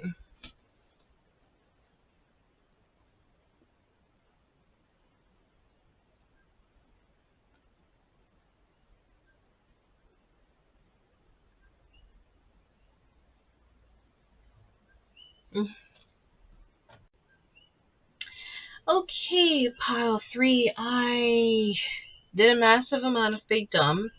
I don't know how long I was recording, thinking I was recording when I clearly was not recording. But I think where I left off was that we have over here abundance, which I mistakenly thought was the high priestess, but it's actually the empress. So this is not saying that this person is a woman. Definitely just a lot of feminine energy going on. She is within her power. She is queen. She has a lot of knowledge that is just flowing off of her. She is within, she's almost like one with the universe. And with the major arcanas, of course, there's an exponential amount of power that comes with this particular position. She is sure. She is beautiful. She has all of this finery, and she has water that flows off of her. And just in the being. And we also have timeless earth, which also speaks to the abundance here. And there's a lot of this empress energy. So timeless earth, of course, there's a lot of greenery going on. There's a lot of water. There's a little cute tree frog over here. But there's also an observance, eyes that look, eyes that see forward, planning, growing, cultivating. That is also being represented right over here. We also have the sixth chakra archangel Metatron. So we have a lot of heavy guidance from above that's going on over here, but also a lot of radiating energy, a lot of radiating messages, a lot of wisdom, a lot of receiving, just a higher connection to being the sensitive, to being a human, maybe even receiving messages from above. So, what we're going to be looking at next is, why are you hung up on this person? Or, what is making you constantly think of this person in this connection? So, we have the Three of Grails in reverse. No, so Three of Grails in reverse just means that it's traditionally the Three of Cups. Now, in the right side up, Three of Cups is a joyous occasion. It usually means a celebration with with maybe three or more people. Excuse me, that's probably the tea. So the Three of Grails is on the upright position, is a time of just to be, take in the joy, share the joy, all that. But unfortunately, in the reverse, it is almost complete opposite of it. In the reverse position, at least in this case, it seems like there is a third party going on. There is a third wheel.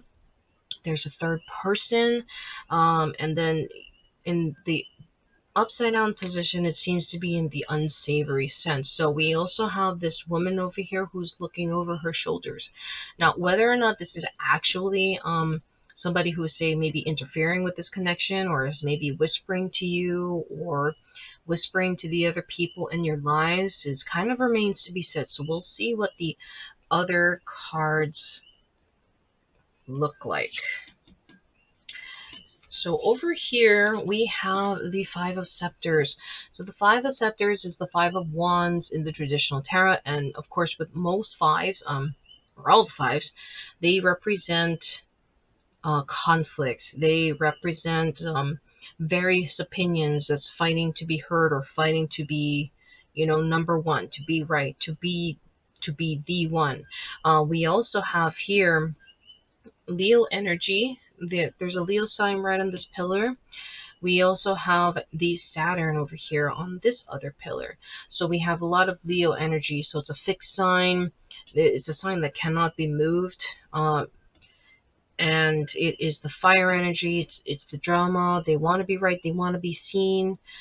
It's not at all too selfish, but they are definitely self-confident in themselves. I mean, it comes with being a lion, It just comes with the territory, and that's just who they are, and they're not about to change. We also have Saturn energy right over here. Well, the Saturn energy, all the planets is something that should not be messed with, of course. The Saturn energy, though, is considered the taskmaster. And then when it, like, say, if it goes into retrograde, everybody is going to feel the absolute strain. Saturn is the taskmaster, wields that whip, makes you go through it, and it's going to be painful. You may not like it, but it's going to make you move. So, and then we also have this woman over here. She is holding the Ace of Scepters, or the Ace of Wands. So she's holding firmly onto that belief, or she's holding firmly her ground. She is standing her ground against this beast. So you definitely have probably a big argument in this one, and you feel absolutely justified. You are not moving. You will not move. You will stand against this roaring leopard, this roaring beast who seeks to possibly do you harm, or is trying to scream over you, to overpower you and drown you out, maybe gaslight. We also have the Empress in reverse.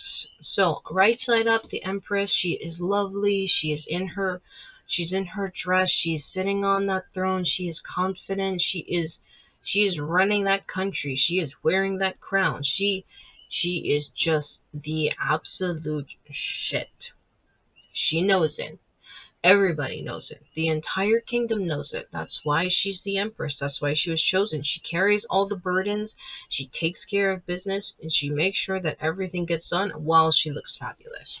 On the other hand, in reverse, so there's definitely a lot of self-questioning going on. It's saying, like, maybe like you're looking yourself in the mirror and be like, what is wrong with you? Why do you have wrinkles? Or, why do you look like that? Why are your eyes like that? What's wrong with your hair? So there's a lot of self-questioning and self-criticizing going on right over here. It seems like a lot of that confidence, or a lot of that glory has been sucked out of you. It is now been completely drained, and now this crown, or your life has become an absolute burden. It is like everything is sore, or everything is hollow, and it's just that nothing is working anymore. It's like, or you're even self-criticizing to other people, for that matter, because the Empress also has a circle of advisors. Now, the Empress can also lash out at them as well, or maybe there's some conflict going on with your friends, or maybe they weren't your friends, or they're not being who you need them to be. So there's that over there. We also have the Eight of Skulls, which is also the Eight of Pentacles in the tradition of tarot. So we also have the Scorpio energy right over here. He is in the self-isolation. He is in his sacred space. He is maybe manifesting. And then we have an open grimoire over here, and a cup. Maybe some work is going on, a little bit of a cult, or maybe some mantra, just you're just withdrawing into your own space, your own comfort zone, in order to help yourself.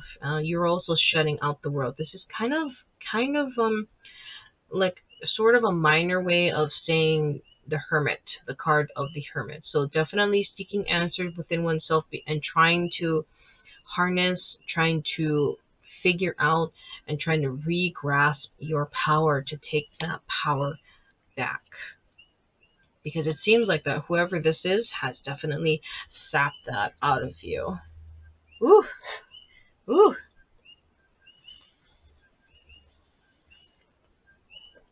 Girl, guy. I don't know if this is actually a third party situation. We're definitely going to see it we're definitely going to have some sort of elaboration when we look at if they're hung up on you. Or, maybe we'll get some answers from their side. We'll have a look-see after I just have a little bit more. Now, normally I don't have this particular tea when it's hot. I like to have it cold, and my gosh, it tastes so good while it's cold.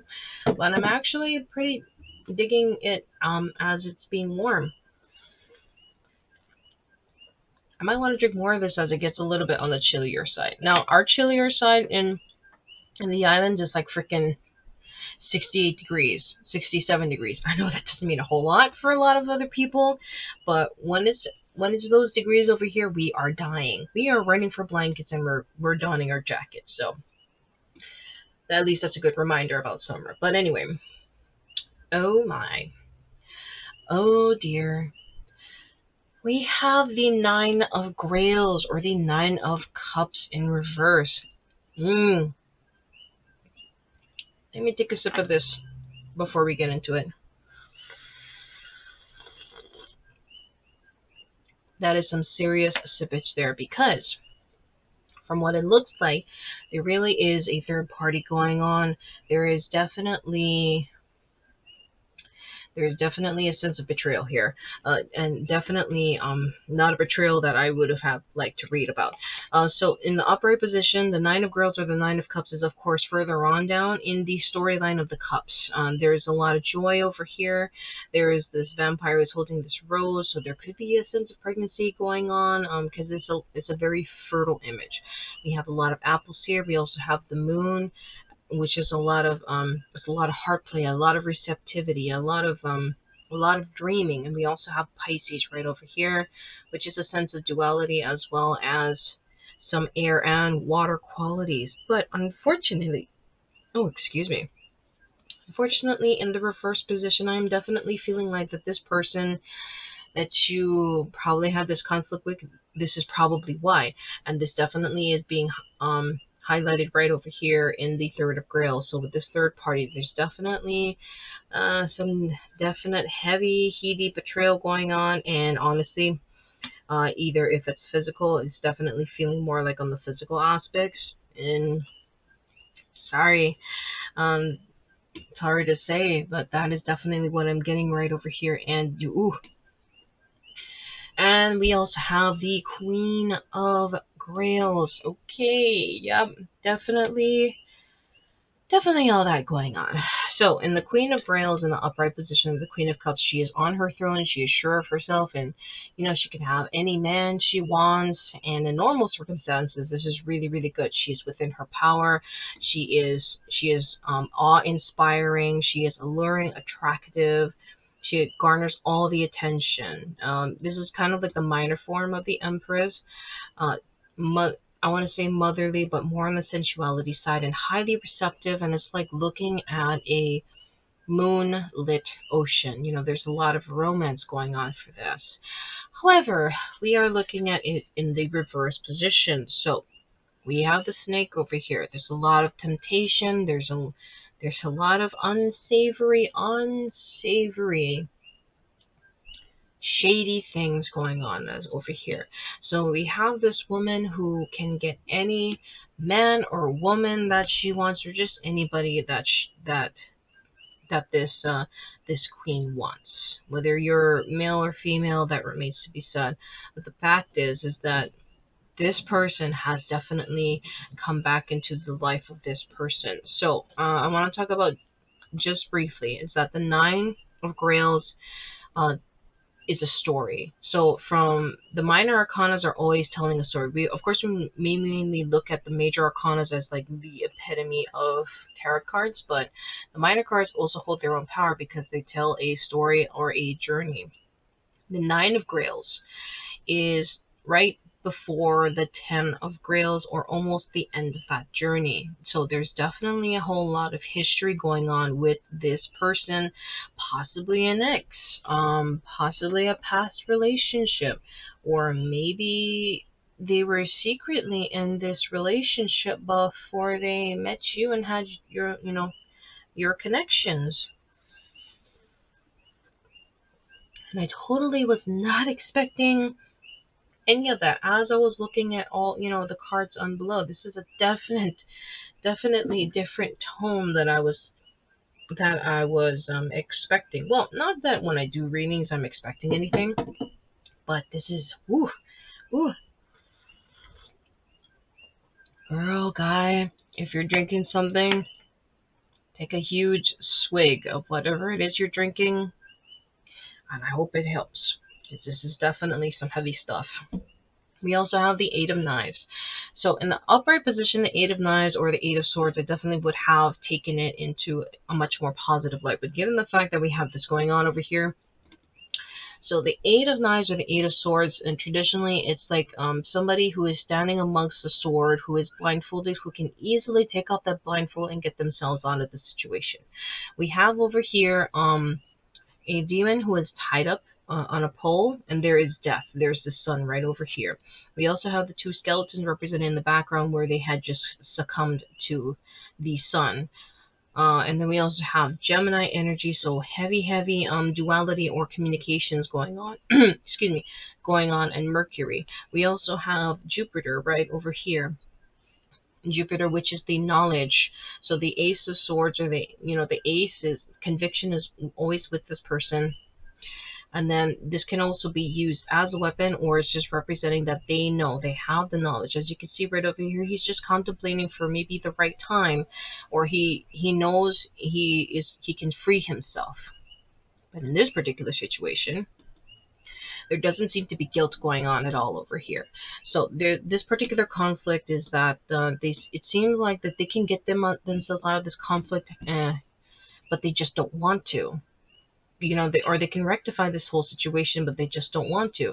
So I'm getting a not guilty sort of feeling. However, on the other side is that since this person seems to be, from their past that they keep coming back to, they have the power to free themselves from such things. They have the power to free themselves from such a bond, and it's a bond that they have made themselves. It's a chain that they have fashioned and gilded themselves and wrapped themselves up in. But they choose not to free themselves from it. They just choose to always be in this type of situation, whether it's mentally, whether it's physically. They just don't free themselves from it. They just don't leave this past the way it is. They just don't leave well enough alone. Because it's like, what the hell, man? And I just want to take something and I want to stab this person for you. Or, surgically undo somebody, if that's even a thing. Because this makes me feel angry. And it's not the caffeine that's talking. And then this is also herbal. There is no caffeine in here. I'm just getting so worked up. We also have the World in the upright position. So it seems like, the World, sometimes people think that, it's divine guidance, it's divine timing, yada, yada, yada. And in this particular way, this particular form, this particular reading, it seems like that they're looking at the World.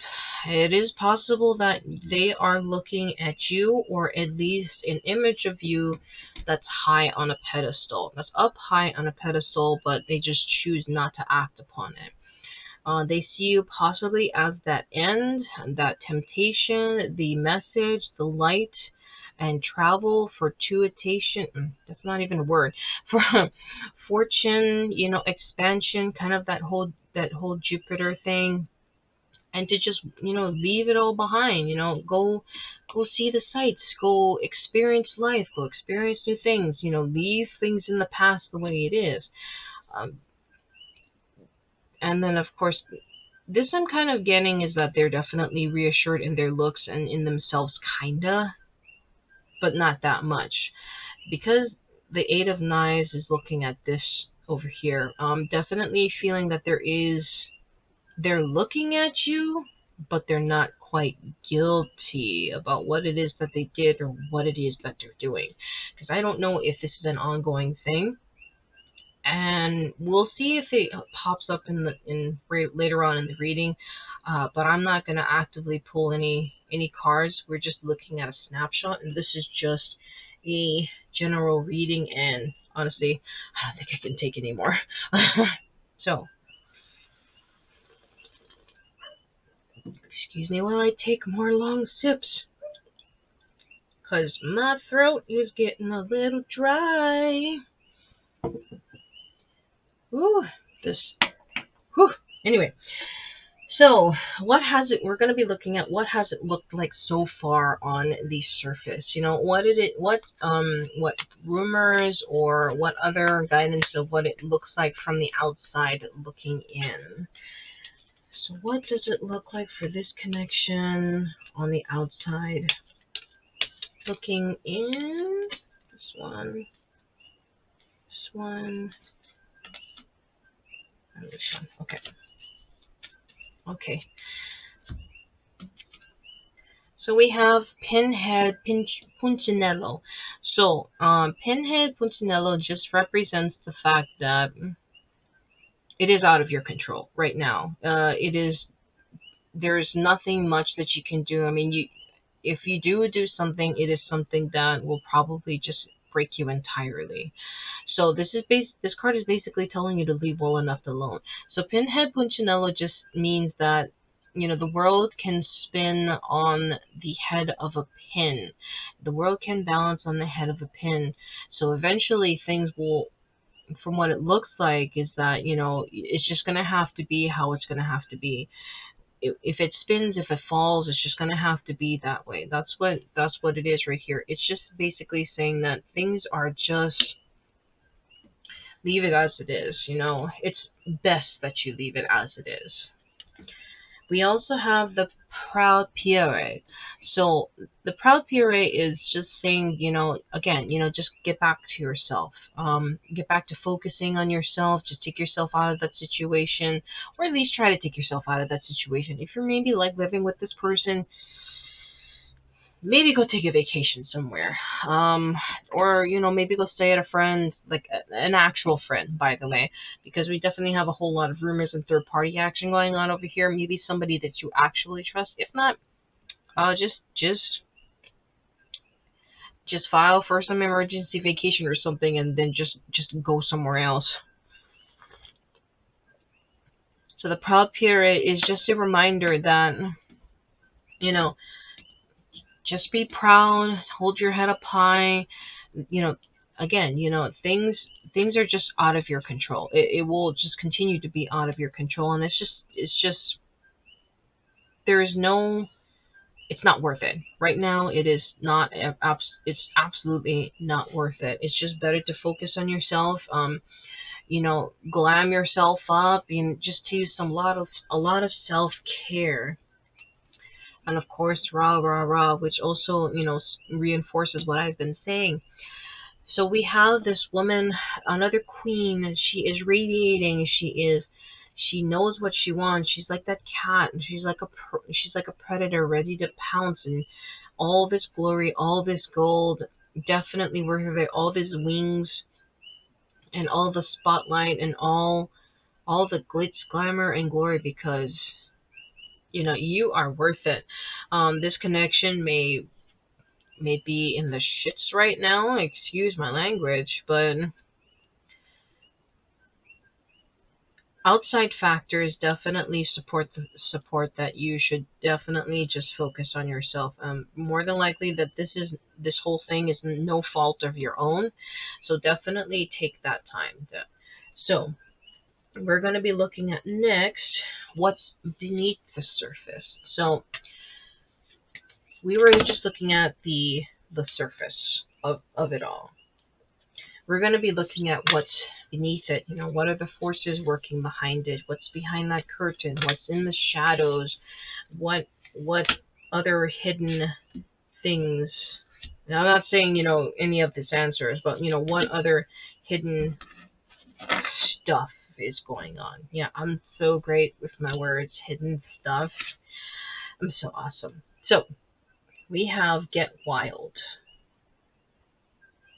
We have Get Wild. So definitely the forces that be are telling you just go.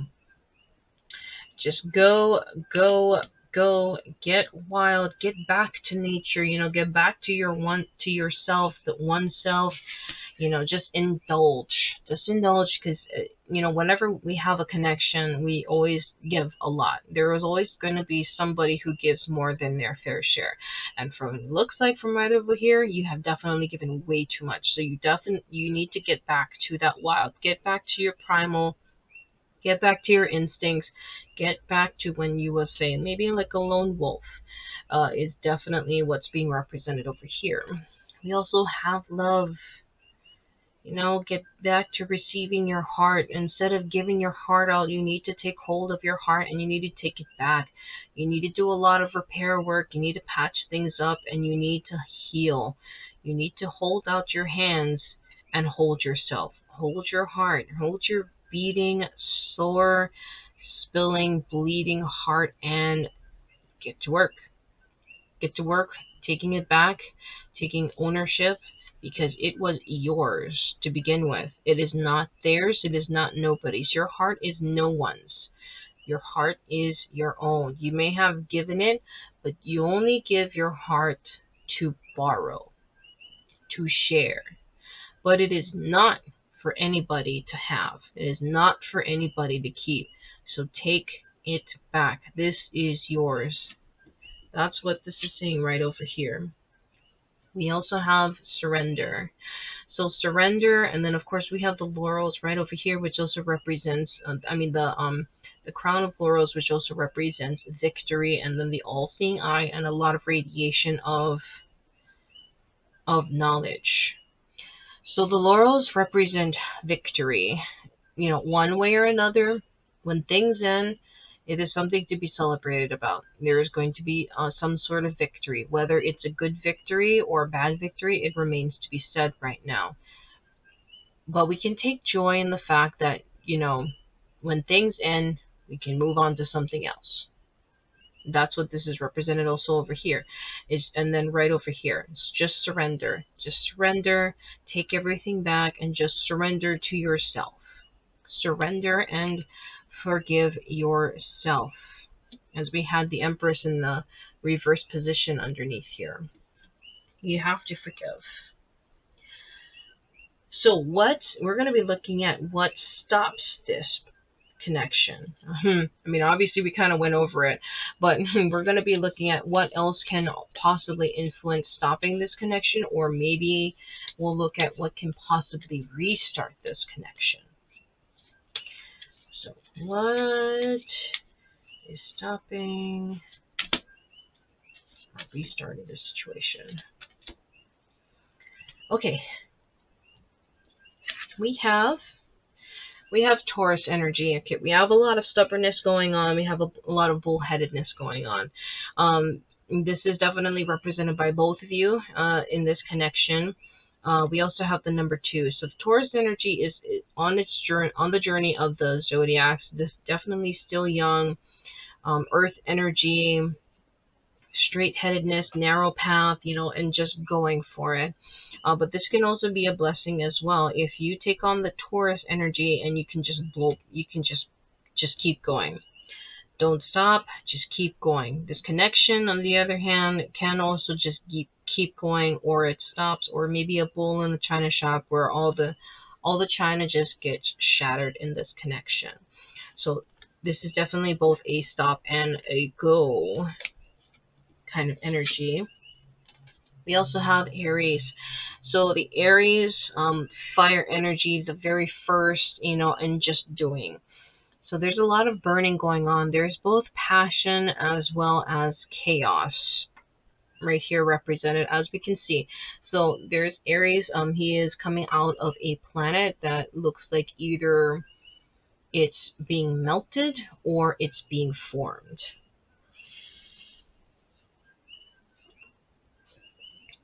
And of course, with the Aries energy, they don't tend to think too much.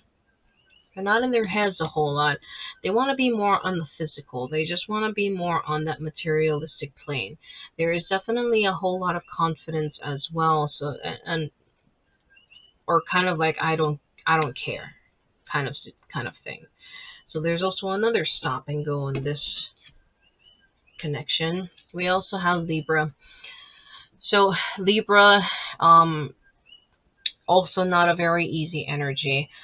Personally, for me, I don't do well with air signs just because things can just get thrown out of whack a lot, and they go between two extremes. We also had a Mercury retro not too long ago as of this reading, and it has been almost a disaster. And it was also heading more so into the relationships that it has been a disaster. So if you have been fighting a lot with other people, maybe like the past month or so, More than likely because of this one. Because the two scales represent tries and balances itself out. See, keyword, tries to balance itself out. It doesn't always mean that they're going to be balanced, because sometimes if one scale is heavy on one side, the other side is, we're going to keep trying to put things on there to try and balance it. Try and balance that weight out. And then in the meantime, it's just going to go up, down, up, down, up, down on either sides. Libra is also representing for justice as well, if you are also looking at the tarot cards. So there's a heavy amount of justice going on. Justice also deals in balances as well, because justice is supposed to be, all should be fair. But that doesn't mean that it's going to, balance out in time before we all break. So there's a lot of justice, a lot of fairness between two extremes going on for over here. So this is not exactly giving me a concrete answer whether, what's stopping the situation or what's going to keep the situation going, this connection going. It can go either way, and especially with Libra at play right over here. Sorry to say, I can't give you that concrete answer. Let's see. We're going to be looking at now is like, what are you even compatible? Yeah, we'll see. We'll see. For pile 3, are they even compatible? I mean, obviously with this connection, and from what I could see on the initial draws, underneath everything over here is like this. It seems kind of compatible, but I don't know. We'll have a look see. So this one, and this one. Okay, we have Blood Month.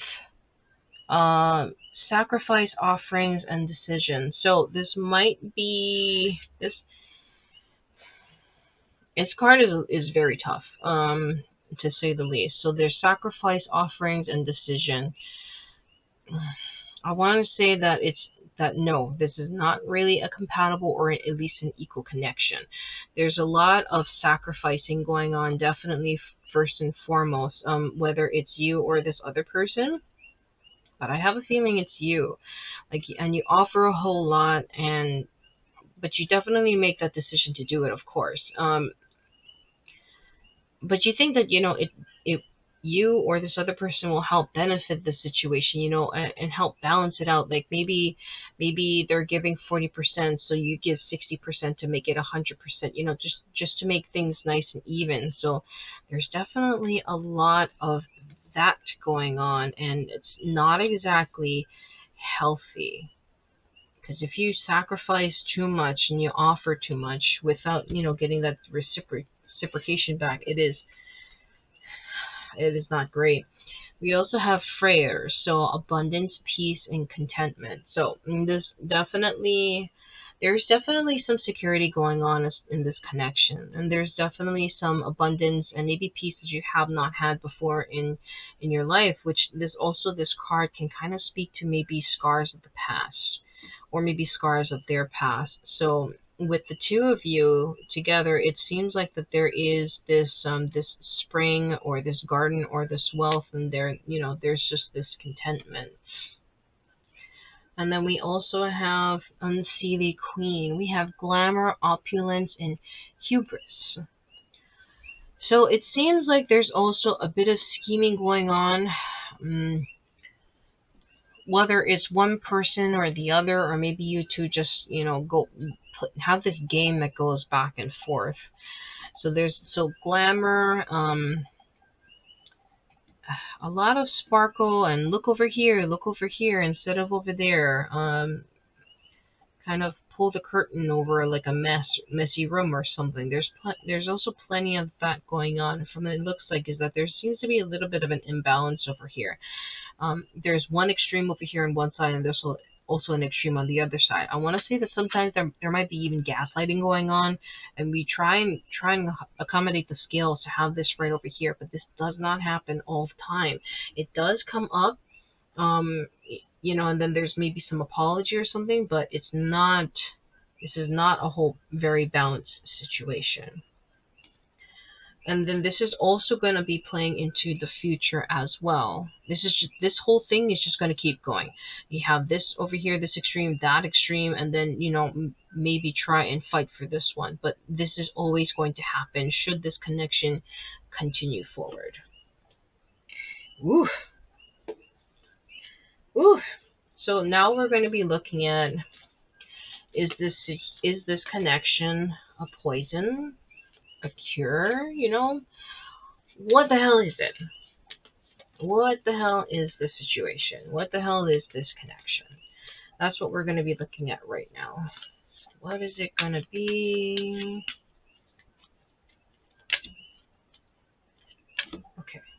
Okay. Whew. Okay, so happy. I want to see sometimes that this card can turn into serendipitous situation. I'm kind of getting a little bit of a weird feeling from this. I mean, I guess this, from the snapshot in time as of this reading, that this connection, this might have been just a snag in the relationship, and maybe it will turn into something very highly growing situation where, maybe it's kind of like starve the grapevine and you get the sweetest wine ever. I mean, I don't know. But happy definitely is, it's kind of a weird card. I was not expecting this kind of card to pop up in this situation, but this definitely seems like that there's a lot of drama. I mean, that's probably what the two of you will just have. But it also is a happy situation. Like it is a very fortunate or fortuitous situation. But on the other hand, we also have between worlds. So I want to say is that it's kind of like a normal relationship where it kind of just goes back and forth. You will have good days and you will have bad days. And in this particular place in time, there's definitely some bad days. But it doesn't seem like that it is a relationship that you should break off. I mean, if you want to break it off or if they want to break it off, that is completely going to be up to you. But it seems like this is the message overall for at least this particular connection as to what the guides, what spirits has to tell me. Like there is definitely a lot of happiness and joyous occasion that goes on in this connection between the two of you, and then between the two worlds, we are transitioning back and forth from gray to vibrancy, gray to vibrancy, gray to vibrancy. That's just how relationships do. They just go up and down, and it's a journey. But however, the ultimate decision will be between the two of you, whether or not you want to go forward with it. That's what I'm getting right over here. And I'm still angry though. I'm still angry that all of this has happened though. To you, this whole thing underneath here. I'm not gonna move anything. This whole thing over here. I'm still angry. I'm so angry for you. But just take some time. Think things over. Just get away for a while, and then maybe reconvene later, or maybe in time that they will feel guilt. But at this point in time, there's just a lot of listless going on over here. A lot of aloofness, and then of course up there where why you're hung up on this person, there's that over there as your particular snapshot in time of this relationship or this connection. And then again, this is also just a general reading. It might not have resonated with all of you, maybe just a few of you. But at the same time, it's that just definitely just take care of yourself. Just let your hair down, put on some good music, and hopefully you can find something that that brings back that joy, so you can just concentrate on yourself and just breathe. But anyway, if you did like this video, feel free to like and comment. If not, I will see you in the next video, and I will see you later. Take care. Okay, aloha pile 4. If you have chosen this ruby in kyanite, this one will be for you. Now I'm just going to put this in here. This very yummy pumpkin cheesecake tea. And then I'm gonna have this brew. So it's a Puer tea. It is definitely not a black tea, nor is it an herbal tea. So this should also be roughly brewed in about 200 temperature range, or else it will burn. Black tea should be brewed pretty much at almost at high temperatures. I mean, it's black tea. It's also like black coffee. It needs that temperature in order to properly release its flavor, whereas green tea should not be used with boiling water. It will burn, and that is why a lot of green tea just tastes gross. It's like boiled vegetables. Anyway, enough about tea. We're just going to be getting to your tea. Now, how do I? Let's just set this right over here, because as much as I want to put it here in the middle, this is a golden sheen obsidian, and then very as pretty as it is also concave. And excuse the meowing, it's just the outside cat just meowing because he hears me in here. Excuse me while I chase him away. One moment. Okay, anyway, so we're going to be focusing on what is the tea of this situation. So we're going to have the left side, we're going to have the right side, and they're just going to be who's going to be who. Whenever we have connections, it's always going to be a little bit of a mirror with each other. So you might see a little bit of yourself on this side, or you might see a little bit of yourself that side. So just take it whichever one that it is, and then we'll just have some highlights right after that. So we have solar deity. Alrighty, this is definitely a very explosive, very look at me, very very kingly, and it's like a supernova or even an eclipse. It's just a solar eclipse, and it's just like, oh my gosh, look at this person. It's almost like, virtually speechless. Definitely, I believe it is also the sun. Like I said, I have not, if you have seen my other videos, I have not worked too much with the Syrian Starseed Tarot deck, even though I am Syrian Starseed. It's just that, as you can see, it is big. It is just a big card, so I don't usually use it too much. Anyway, we are moving on. So they are clarified by, wow, they are clarified by soulmate, and you can see here, he is very powerful, he is masculine, but yet he is also, even though he is dressed in this armor, he is also without his helmet. There is a certain amount of vulnerability about this person. And then, of course, there are some weapons in the background, and we also have a lot of flowing, a lot of wind, a lot of blossoms to soften this, and yet this is also a very, very powerful image. And I can tell already that there's a massive amount of tender masculinity. And then, of course, we also have this one right over here, just shining very, very brightly. And despite how I said tender masculinity, that is by no means anything wimpy about this. This is definitely a very strong, very dominant, a very alpha energy, yet there's also this reassurance in themselves that they are able to make this connection, or through the heart, through energies, and to just be in frequency with everyone while also be very sure of themselves. So wow, it was very exciting energy. And then they are also clarified by strategy. Okay, definitely a lot more masculinity. I'm not saying that, feminine cannot have a lot of strategy. I'm just saying that this particular energy right over here is definitely clarified in the more masculine sort of sense. I'm not going to dictate as to whether this or not this is a man or a woman. This is just just a general sense as to which one it could possibly be. So we also have strategy over here, and you cannot have strategy without having a firm head on your shoulders, and also a firm hand and a strong voice, which is definitely shown right over here.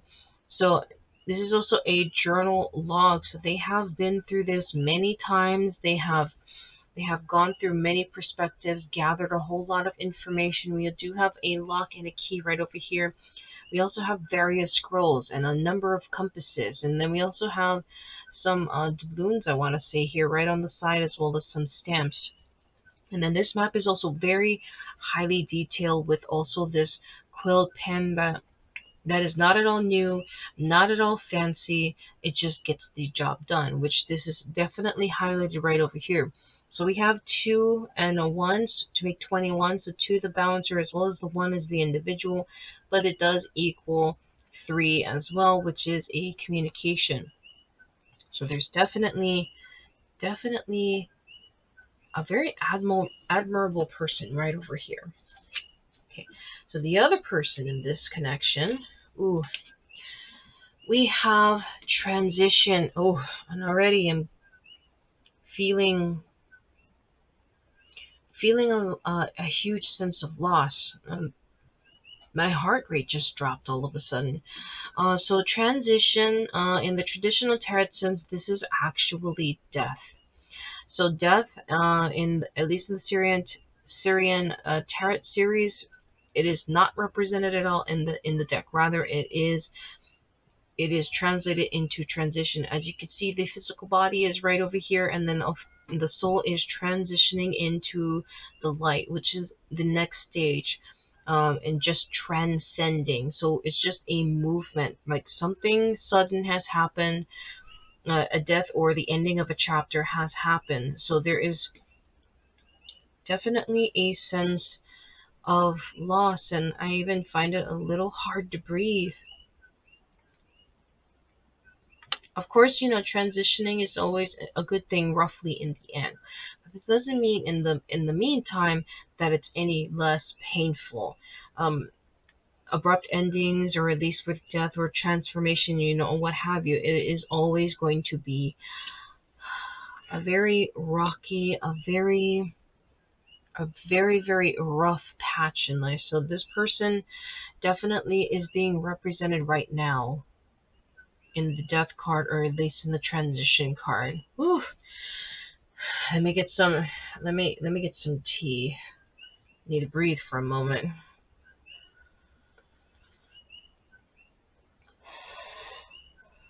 Usually with a lot of loose teas, I'm just a little too lazy to strain out, but I kind of like it that way. It's just because it kind of brings me back into the tea. And sometimes I do tea leaf readings, but since this is a whole lot of tea leaves in 1 teaspoon per cup, it's like, oh my gosh, this is way too much to do a traditional tea leaf reading. Maybe one day I'll do a traditional tea leaf reading. Okay, moving on. Whew. This card for this person is definitely taking a lot out of me. Whew. So they are also clarified by Field of Dreams. So they are definitely this is a painful process, but it also involves a lot of dream work, a lot of static, a lot of just breathing, just being, and kind of feeling a little helpless, so to speak. I mean, their minds are roughly working kind of half and half, like they're somewhat there, yet they're not always there. I'm not saying that is a bad thing. I mean, it is just kind of a coping mechanism. I mean, this is a harsh card, This is a very hard master. This is a very tough, it's not even a patch in the road. This is definitely like a huge cliffside to get through. And of course, there needs to be a time for just resting, to just be just to be in a place, whether it's their sacred space, or maybe just blobbing in bed and just starfishing, and just being in your own minds or in your own selves. There is really nothing wrong with this one. So this definitely speaks to a lot of just listless and just not really going with the flow. There's just no flow at all whatsoever. So the field of dreams is also represented by a lot of lilies. So lilies, the water lilies are represented that, they grow in a lot of murky, muddy waters that doesn't look like that it should support too much life. But yet they send up all these stalks and they have all these lily pads and then they have the most beautiful blossoms. That also speaks to a lot of lotus flowers as well. So from the muck comes these beautiful lily pads that supports different types of life for those to walk on, and also these beautiful big blossoms.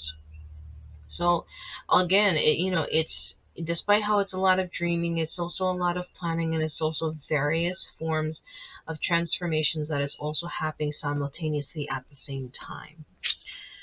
We also have the broken heart. So more than likely that this particular person is in the midst of suffering a broken heart, whether it's romantic, whether it's, a loss of friendship, maybe a loss in the family. It's just a sense of loss, a broken heart or a broken soul. There's plenty of things that is represented by this broken heart. We also have a teardrop right over here, and the crack has not only come down in the middle, but we also have a little bit of cracks on the side. This heart looks like it has been dried out, or a little shriveled up, maybe even a little bit leathery. So there's not a whole lot of moisture. There hasn't been a lot of nurturing going on. This particular heart has been aged, I want to say. It's just been out in the sun too long, or it's been working so hard, it's been working overtime. Like maybe this person has done a lot of overtime, maybe months of overtime. I mean, it's been a pretty rough patch for everybody who is in the working industry, and particularly in like the hospitality business, or even frontline workers, doctors, nurses, the technicians, and then of course say like grocery store workers, because they are also first essential workers, and of course first responders as well. So there has definitely been a sense of loss, which is also represented here in the transition card, as well as the field of dreams.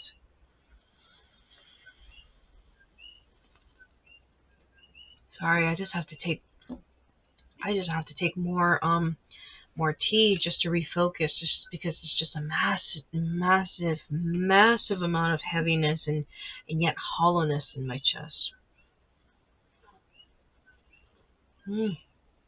Okay. Anyway, whew, that is very, very roughness right over here. I mean, I'm kind of glad that we also have this to focus on this other side as well for this particular person. So we're going to further move on, and we're going to have a look-see as to why you are hung up on this person, whichever one that this is, or whichever one that you are. Whew. My goodness. It has been, it's been rough for everyone all around. Don't feel bad and actually, no, you know what? Don't feel bad. Don't compare yourself. No one lives your life, and no one also lives this other person that you're interested in, their lives as well. You are all entitled to, feel and go through the way that you are. So please do forgive yourself. If you feel like, oh, I shouldn't be complaining, or I shouldn't whine, you kind of look for like this self-deprecating and self-criticizing silver lining. So, just allow yourself to just forgive. It's kind of the pot calling the kettle black, considering that I do that all the time. Anyway, so why the hell are you... Oh, excuse me. Why the hell are you hung up on this person? Okie dokie. So, we have the moon. Okay, so moon, major arcana. We all know this at this point. Or, if you're new to tarot, of course. The moon is definitely something that definitely should not be messed with. Especially when it comes to the matters of the heart or the mind. I mean, In one aspect, the moon can, symbolize lunacy. So there's a lot of mind going on. There's a lot of mental work being done. There's also a sense of illusionment that can also, illusionment is not a word, but you know what, we'll just go with it. There's a lot of illusion that can come with the moon. The moon is also the time of stillness, the time of introspection, but it is also a time of suspicion as well. We definitely have the Pisces over here around her neck. Uh, so there's definitely a lot of air and water qualities, which of course, comes with the sense of the moon. When when we look at the moon, our minds tend to wander, our imaginations can happen.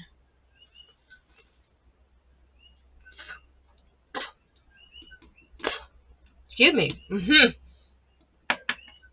Sorry about that. Excuse me, I like spit everything everywhere. Anyway, so the moon in the upright position, definitely, well, at least in like the traditional tarot, there's a crowd that is going through the water and it's heading between either two statues or two wolves for some other ones, and being guided by the moon, but there can also be a sense of misguidance. So as we can see, there's this vampire who is wearing like say a shroud or a bridle. I mean, it kind of reminds you of a banshee, and she is holding this sickle as well, kind of close to her. It seems like she has been crying and wailing, as with traditionally with the banshee. Banshees, they're not actually the symbol of death, or they're not signaling or heralding the death of someone. Banshees also, or not also, they signal a warning to like a family member. They have a sense of duty, and this is what is being represented over here. You might be hung up on this person because there seems to be a sense of duty or even a guardianship that you feel with this person, and that it is a focus. It is that light in the night. It is something that makes you aware. You see the moon, and you might see as hope, and you might be drawn towards it, but no, you are always at a distance. Sometimes you might even feel unworthy. It is so foggy, so far away. It is so out of reach. Yet you cannot help but gaze upon it. It is like the moon is like the sun card, just kind of like the opposite. It is a power that cannot be denied, but it is definitely a much more receptive and quieter power. We also have the Six of Knives.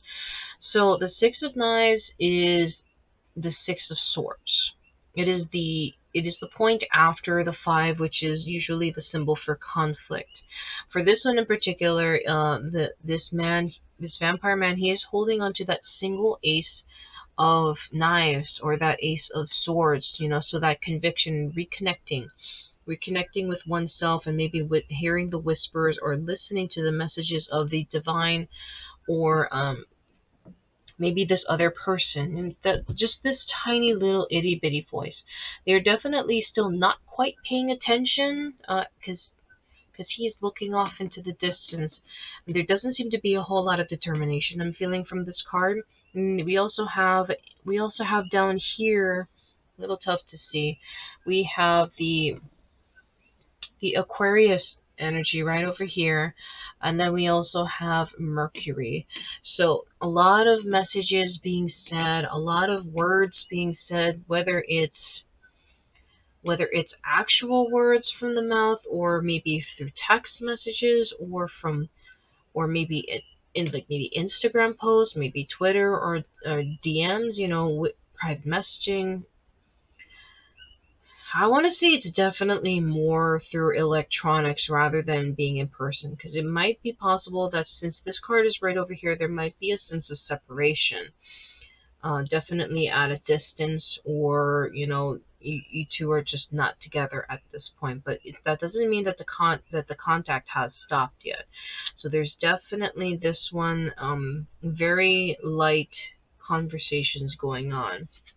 And we also have Seven of Grails. So there seems to be, or Seven of Cups, there seems to be a type of definite not communication, but definitely a sense of kinship, or a little bit more in the romantic romantic sense.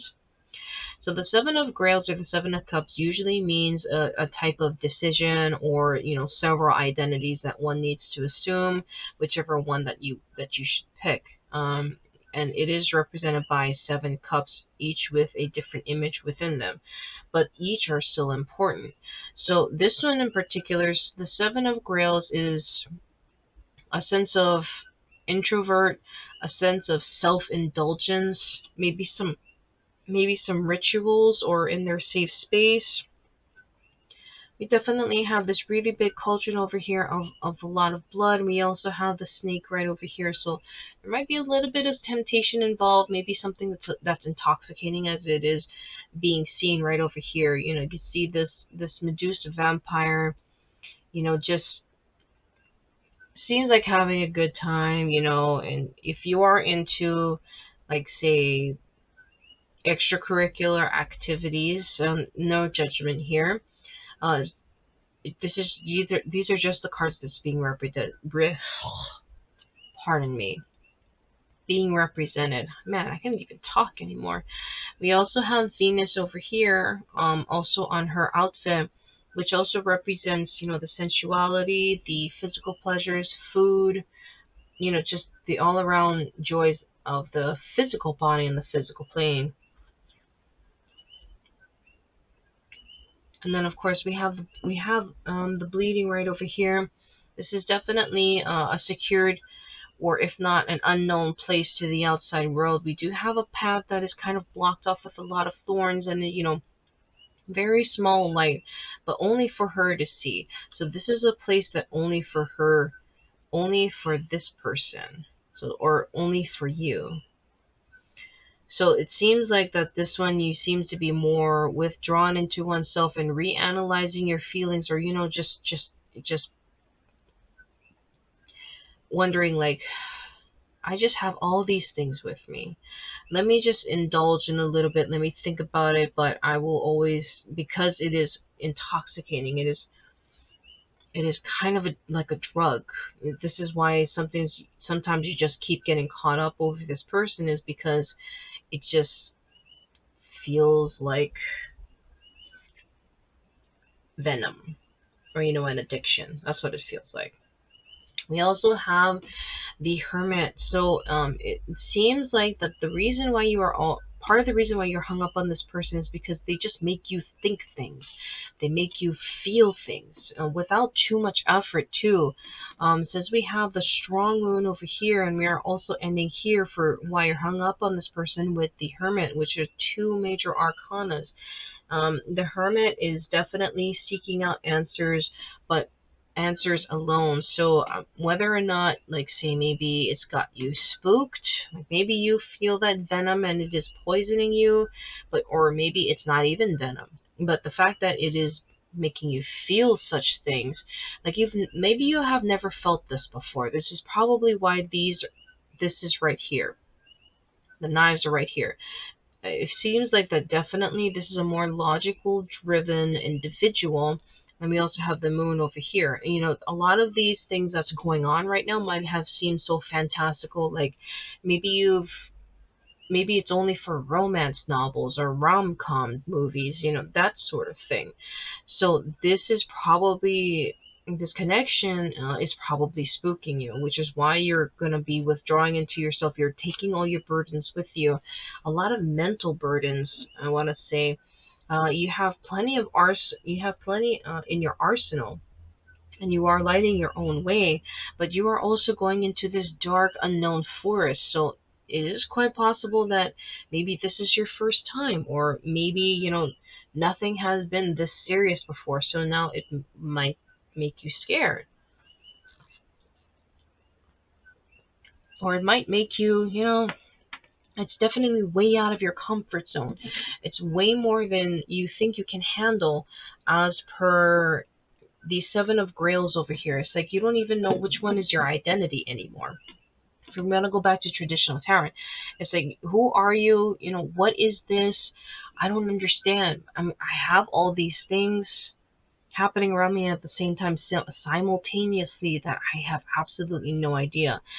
We also have right over here, it's kind of hard to see, but we have the symbol of Scorpio. So again, you know, Scorpio energy is not meant to be messed with in any capacity, in any form. Don't even tease the Scorpio energy.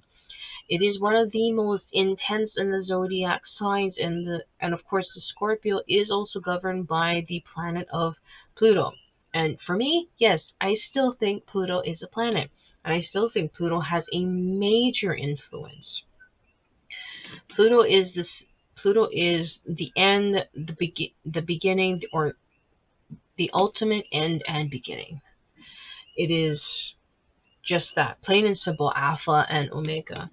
So we have plenty of darkness, plenty of introspection going on for you, because this connection has just made you think, has made you feel, and it's just a little bit much, or maybe too much.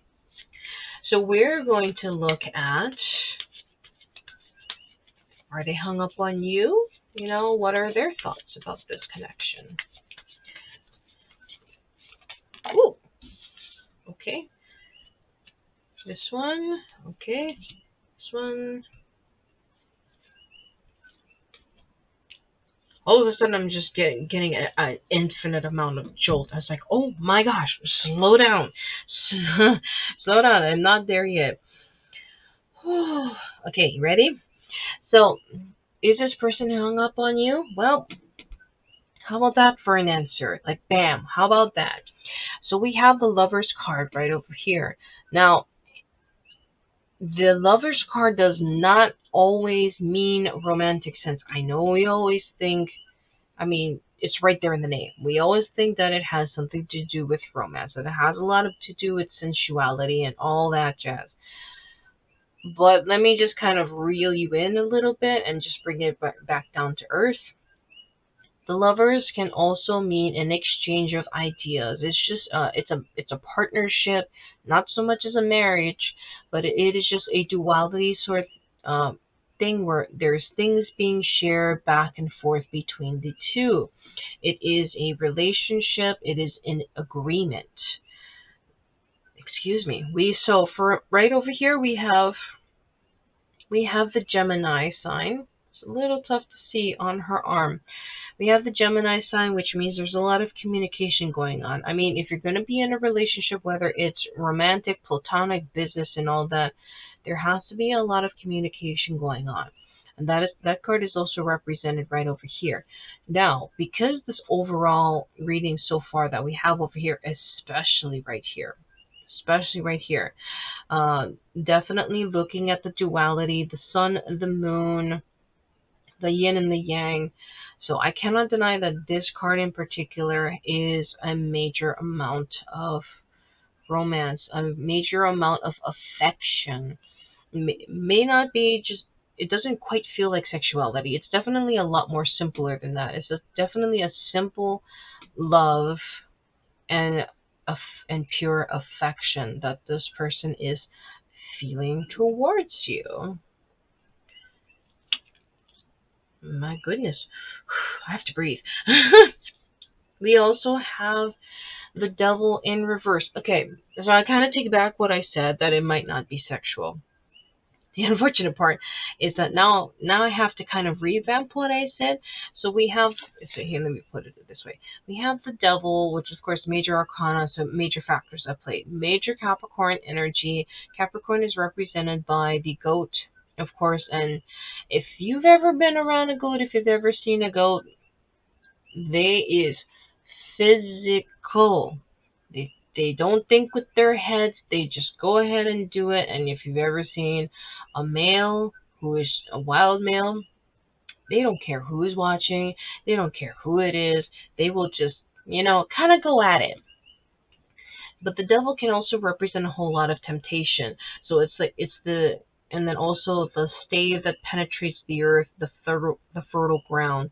So it's just more of the physical aspects, the physical temptation, the whispers, and just, giving in to the here and now, no thinking whatsoever. Do not think about the consequences, or like consequences just don't apply.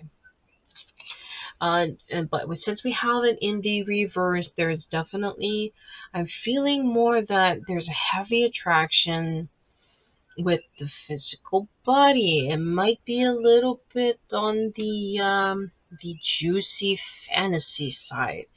So there is definitely some secret fantasies going on with this person, whether or not it's velvet in the darkness or under a red light.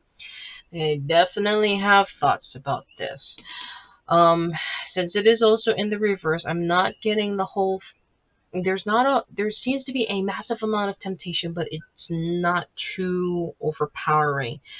They don't want to scare you, so they're they're pretty much trying to keep their thoughts to themselves. It might have been mentioned before, but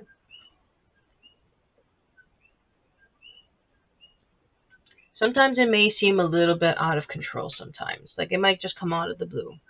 Or you might even see their look on their face. This is just saying that it just shows up sometimes. Not all the time, but sometimes. So we have two of scepters. Okay, we have two of wands. We have two fires. If you want to look at it that way. I still think that the wands are represented with as a fire and an earth energy combination, but you can also look at it as just earth signs, earth energy, and that's completely fine too. They represent travel, they represent the knowledge, they represent penetrating the fertile soil. But because we have two scepters, you can also look at it as a sort of twin flame, because the scepters or the wands are also a representation of passion. And since we have the Ace of Scepters right over here, and this very muscled warrior is grasping hard at this conviction. We have a lot of fire going on, and then we also have Mars energy right over here, a little bit in the chains area. So the Two of Scepters is a sense of balance, but is also two ideas coming together. Now we also have this flaming tower I want to point you to in the background. The Two of Scepters, to me, at least in this particular tarot deck, is that we do have the power of the tower moment in the background, and it's not put into this particular depiction lightly. Whenever there's two of scepters, to me, especially if it's like dealing with twin flames, it is definitely a tower moment. It is not even a snap of your fingers. Sometimes it feels like the universe has gone supernova. That is what the tower is representing right over here. So for this particular person about being hung up on you, if this doesn't say that they are, this should definitely say that they are. And they may or may not have said it, but there is definitely a huge, huge feeling. And it might also be mirrored right over here. Because usually, since this is looking at the connection, the cards above and below are roughly a mirror or a communication and elaboration from the ones here at the top.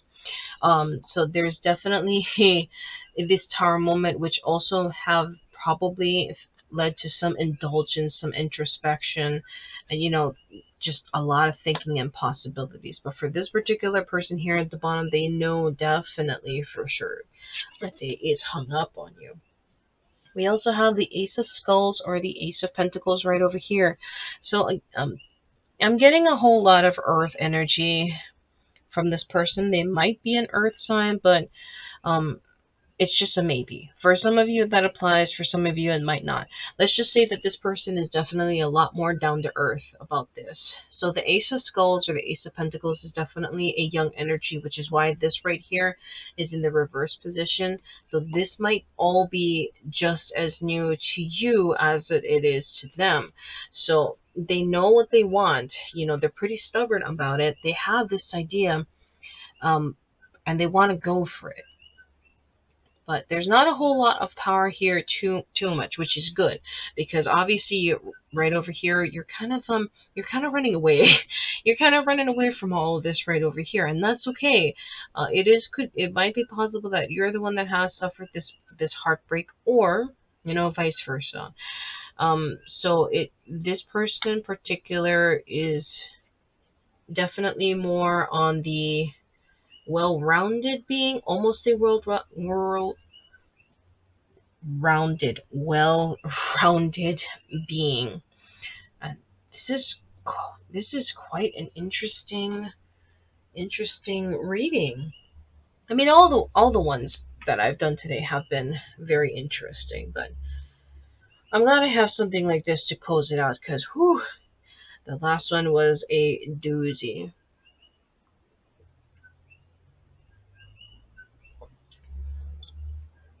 I kind of wish I had milk, or at least coconut cream with this, because I am I am moderately lactose intolerant, so I usually use like almond almond cream or coconut milk, usually with vanilla. It makes it really really tasty.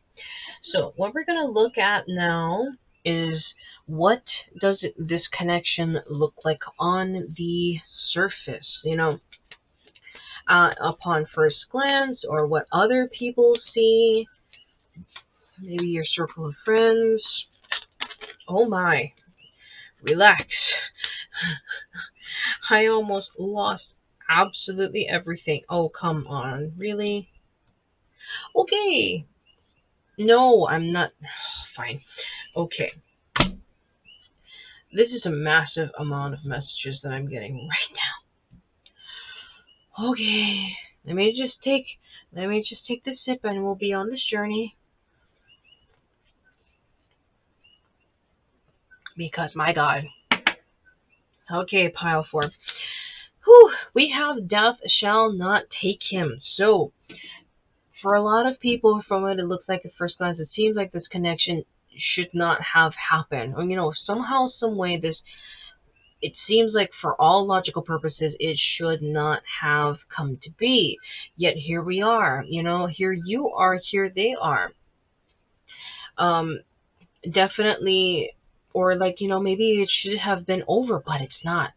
There is definitely a lot more things, a lot more forces here at work, and the end, or the transition, or the transcendental will not happen yet at this point in time, and not anytime soon, or it might be never. It might be absolutely never that this connection will end. We also have Tiger Angel. Okay, we have plenty of Leo energy right now. We have a lot of fire. So Tiger Angel. So we have this woman. She is caressing this beast, and oh, this cat is just so happy. I just want to squish him. And then we also have the halo right over here that she is helping to manifest, and also blowing away its dust. Just spinning. So this is to me a reflection of the strength card. So, but also right over here, it's playing here that this relationship, or this connection should really, for a lot of people, it's like taming the beast. Whether you're the beast, or if the other person of interest is the beast, or maybe they're represented by, say, a big cat, or a tiger, or maybe they just like big cats, or they have a cat, or you have a cat. It seems like that, for a lot of people, that who has tamed this wild energy, this wildlife, this wild power, it almost seems absolutely impossible. We also have the good geisha. So the good geisha is a representation that all is effortless. It has come to you. Is something that's just natural, that has come, that has blossomed, that is adorning, that is adoration. It seems like when the both of you had met, or spend time with each other, it's just a sense of ease, no real secrets. I mean, you could keep your secrets, but it is not a resentful type of secret. You do what you do, and I'm completely fine with that. I will still be sure in myself, and I'll be sure in ourselves as well in this relationship.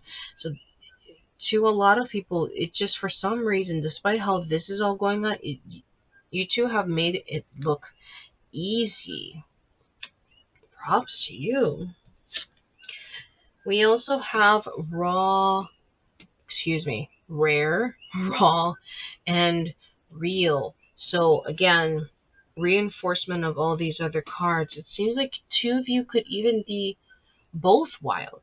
Both wild energy, both free, both out there, and but yet when it's like having two mates meet with each other. That's what it seems. That's what it feels like. And funny how I say that, considering that down over here we have the Two of Scepters. So rare, both of you are very rare, very unique, and very raw, very real. Like the both of you have come to an understanding within yourselves that you what, we're all done with all this shit. We're not taking no shit. We're just gonna be who we are, and we're just going to be honest, be completely bare, and just be. Just be. Nobody else can tell us what to do, and nobody else can take control of our lives. We are in our own control. We also have Pinhead Puccinello.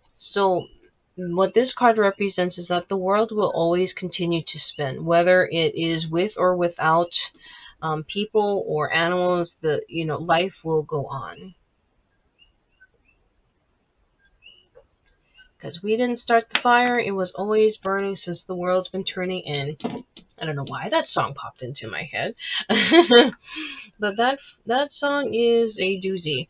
I don't think it has really too much relevance to this situation, but if it's you, or maybe you like that song, maybe the other person in this conversation likes that song, that maybe that's why it popped into my head.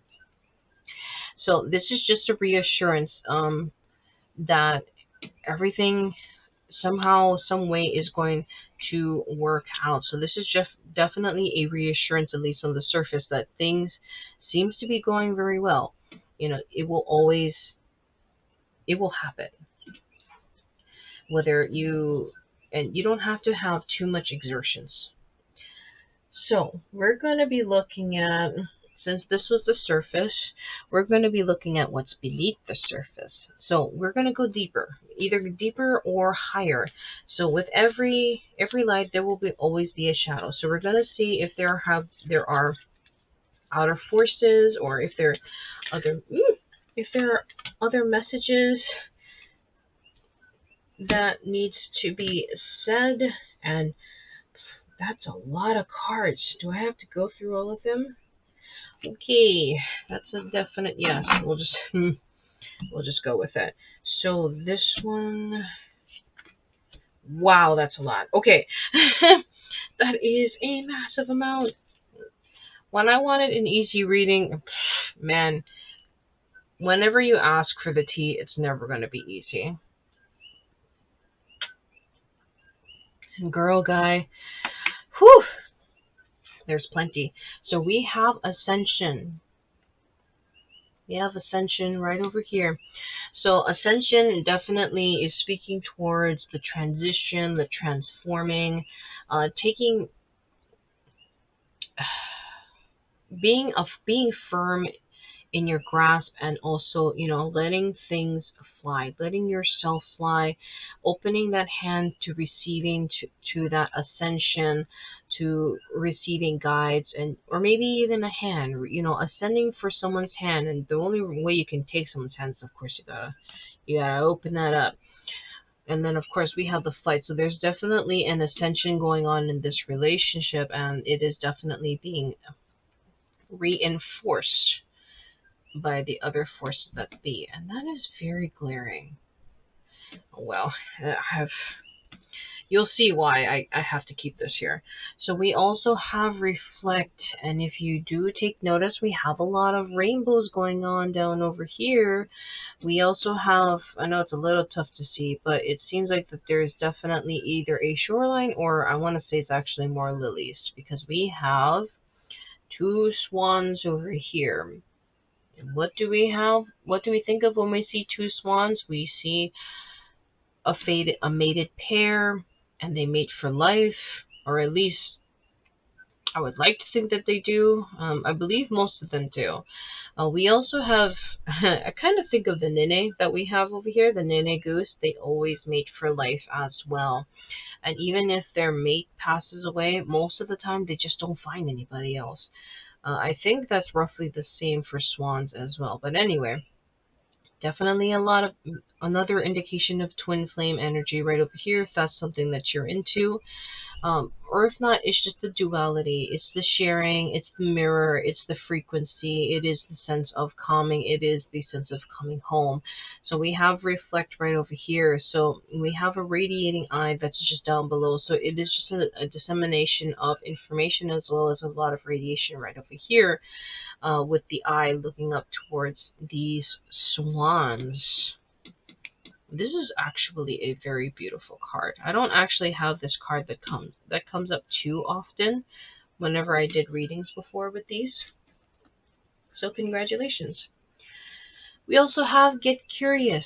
So since we have the Hermit over here, we also have the Geisha over here as well as the Heartbreak, and we also have, the other person and their strategy and whatnot.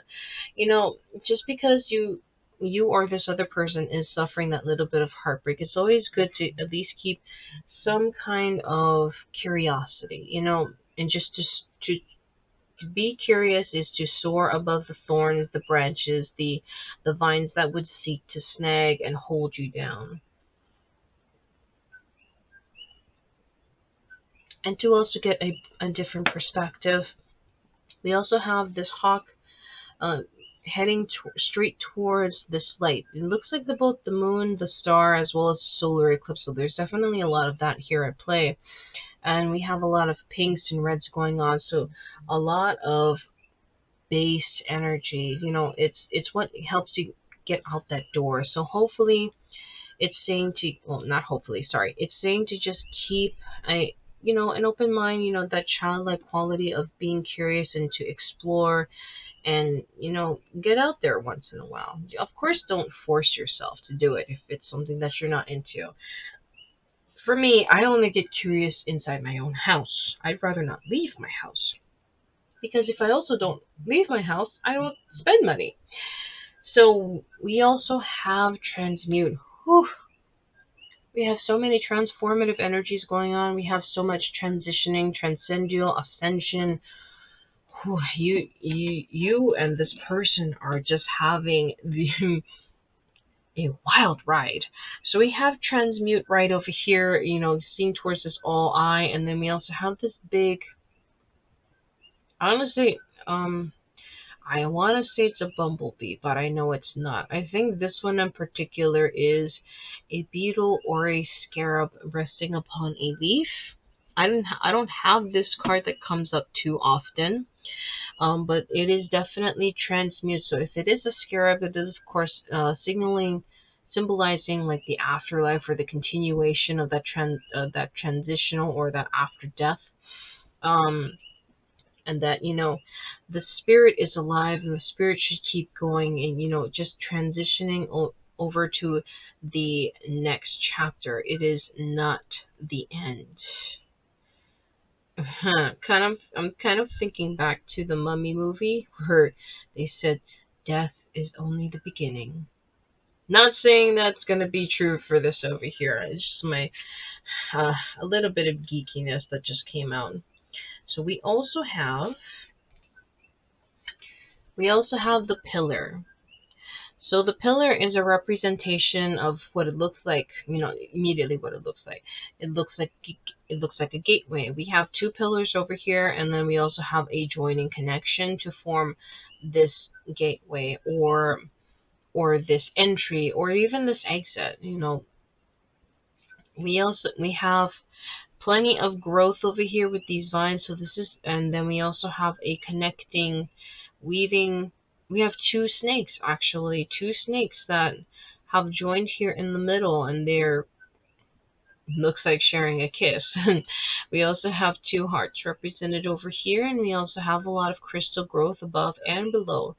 So this seems to be a lot of the physical manifestation. So I don't know if you two have gotten together, dated, held hands, or any of that, but more than likely not.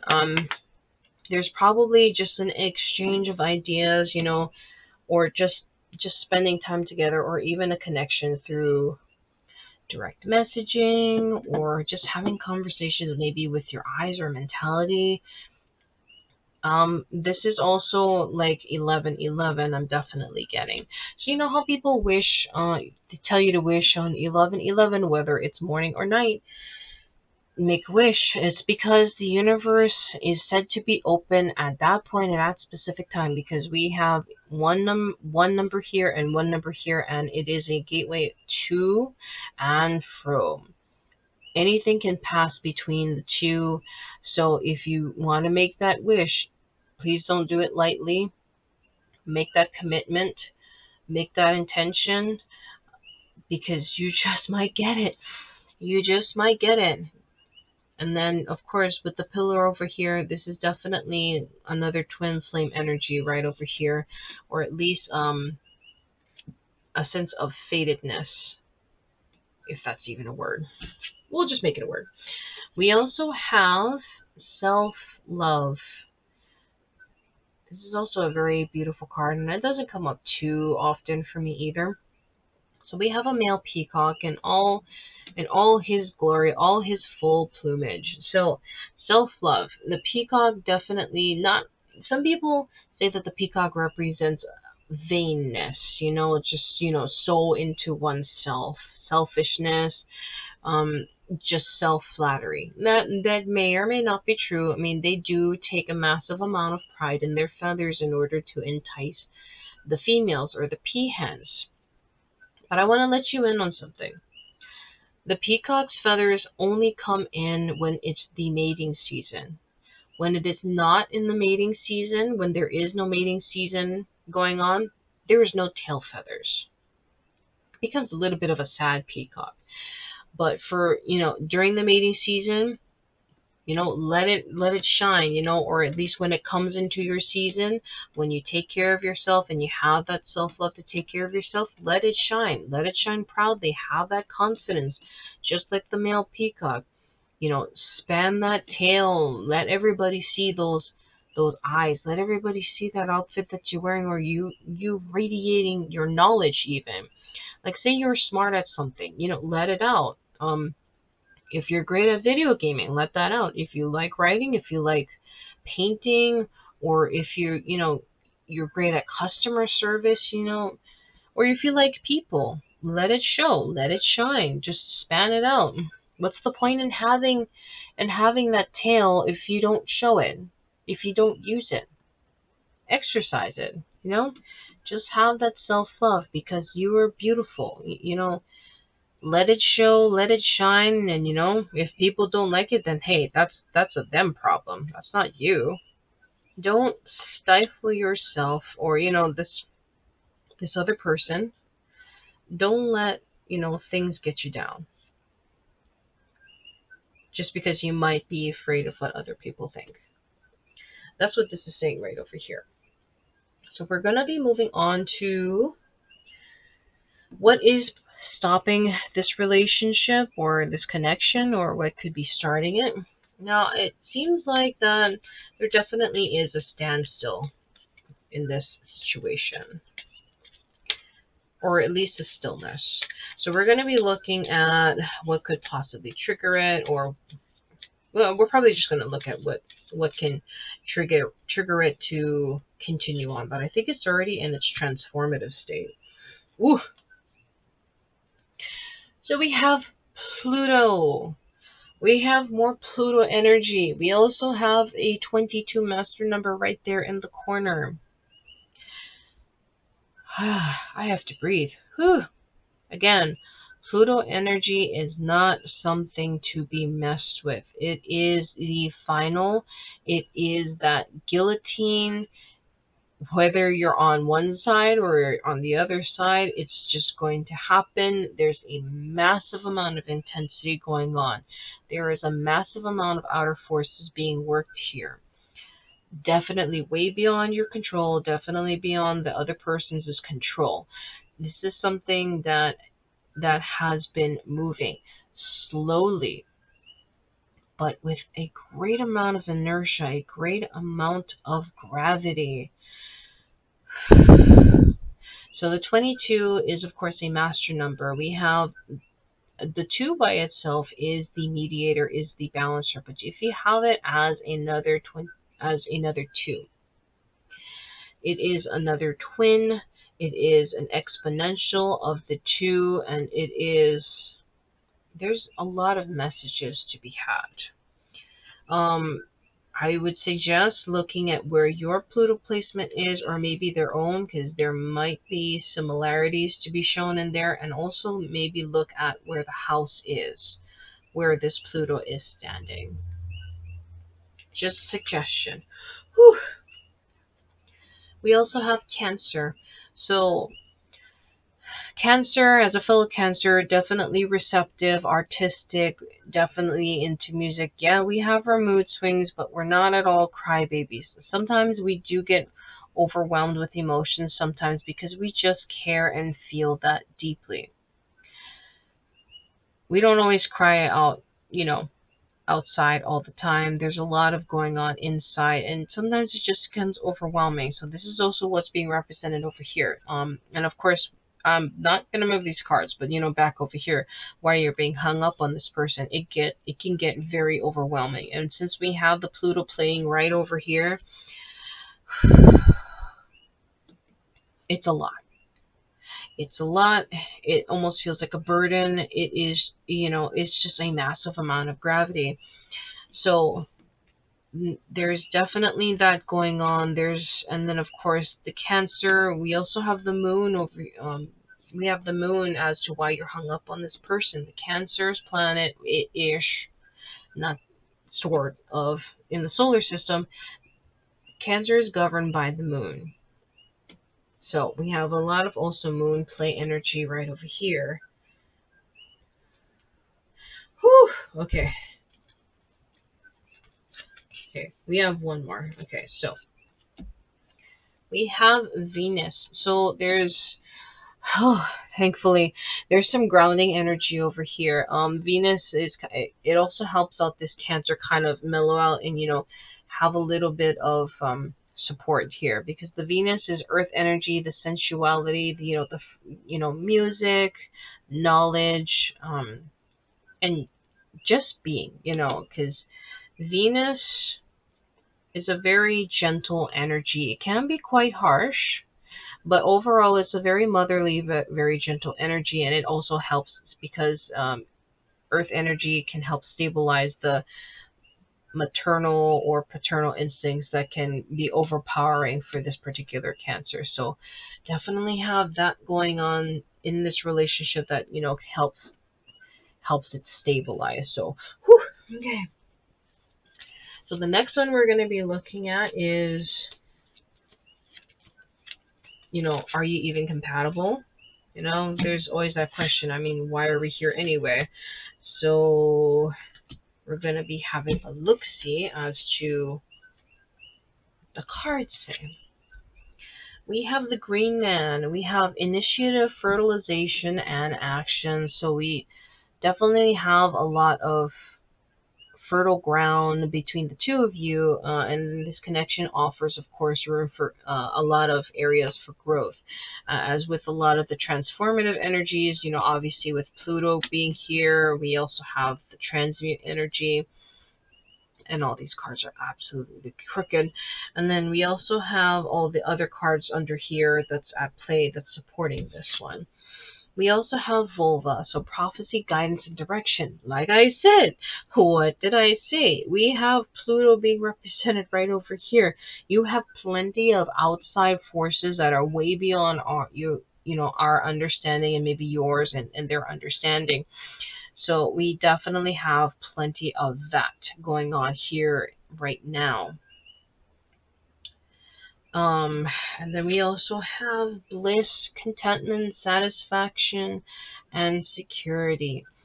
So it seems like that this is definitely a fortuitous, not easy. Let's just be real about that. It is a very fortuitous but very not easy. Yes, yes, very fortuitous relationship, not the easiest at all. But from what it looks like is that obviously it's worth it. It's painful, but it's gonna be worth it. Whew, talking so much. Whew. And then now we are going to sorry. Let me just point some things out. So whether or not, if it's going to be any downsides in the future, yes, of course there is some downsides. There could be too much fertilization going on because if there's an over fertilization, it can also be it can act as a poison. It can be too much of a good thing. And of course, with the bliss, contentment, and satisfaction and security, there is kind of a danger that you know it is easy to get into habits. It is easy to get into that lull and then just staying there, static and just not really doing anything. So there is pretty much like the only thing there where that is. But of course, here and then of course Pluto with the outside forces, you know, it is also out of your hands, and it can come to a point where the outside forces might have other plans in mind that might tear you two apart. And the unfortunate part is that there's nothing you can do about it. It's just an end of that chapter and it will not be repeated. So anyway, we're going to be looking at, is this connection a poison or is it a cure? I mean, obviously we can kind of see it right over here, but let's get some definite answers. So we have chopped wood. So what this means is just, it's just still more transformative energy. The two of you are definitely in this growth space. There's a broom represented right over here and open doors with some buckets and whatnot for cleaning. There's a massive amount of cleaning going on. So in order to have new growth, you have to have a lot of culling. You have to do a lot of cleaning. If you want new things to come in, you have to push the old stuff out, things that just are not working for you. So this relationship or this connection is definitely, definitely influencing that, which is why also that maybe it's just too overwhelming because it's so many things happening at once. We also have mending right over here. So I'm getting a sense of the fact that this is not actually between two particular people. Because it seems like there are outside forces right over here that is at play, it seems like that there is a connection, or if there is some sort of making up, a lot of mending. Like maybe the fates are mending something because something has gone wrong or something has happened in yours or their past lives, and in this lifetime they want to make it up. They want to make things right. That's why there's a lot of this outside forces here playing it heavily, heavily at work. So it seems like that the designs are trying to be stitched together in ways that should not have been. As we could see right over here with the other cards under here, it's playing again into the tiger angel, or death shall not take him. It's just right under there. Sorry, I'm not gonna really move everything, but again, it's on the surface area. It seems like this should not have happened. Like this connection somehow made real, seemingly out of thin air, that it just kind of doesn't hit any of the logical points between the two of you. But it seems like that there is definitely a reassurance here in that you two will be taken care of. That's the sense that I'm feeling. That there is definitely a lot of stitching. We also have fork in the road. So this is a lot of traveling that's going to be happening, whether it's mentality or if it's actual physical moving. With the fork in the road, that just means that there's a massive amount of decisions that's being made, or maybe just a few decisions being made. Let's say that for like you're making a decision about this connection, whether or not to actually pursue it, or you're not too sure if the person that you have in mind actually wants to pursue it as well. It seems to be a little bit of a standstill point, but mostly that the ball is in your court is being said right over here. You have the option of going in any which direction, and you have the reassurance from the fates and from the outer forces that you will make the right decisions, or they're not going to make it for you. There is always a lot of free will in this as well. Like say they have all this design for you, but you decide to not want it. That is completely fine too. There's nothing wrong with that because you are your own individual person. It doesn't matter what happens in the past life.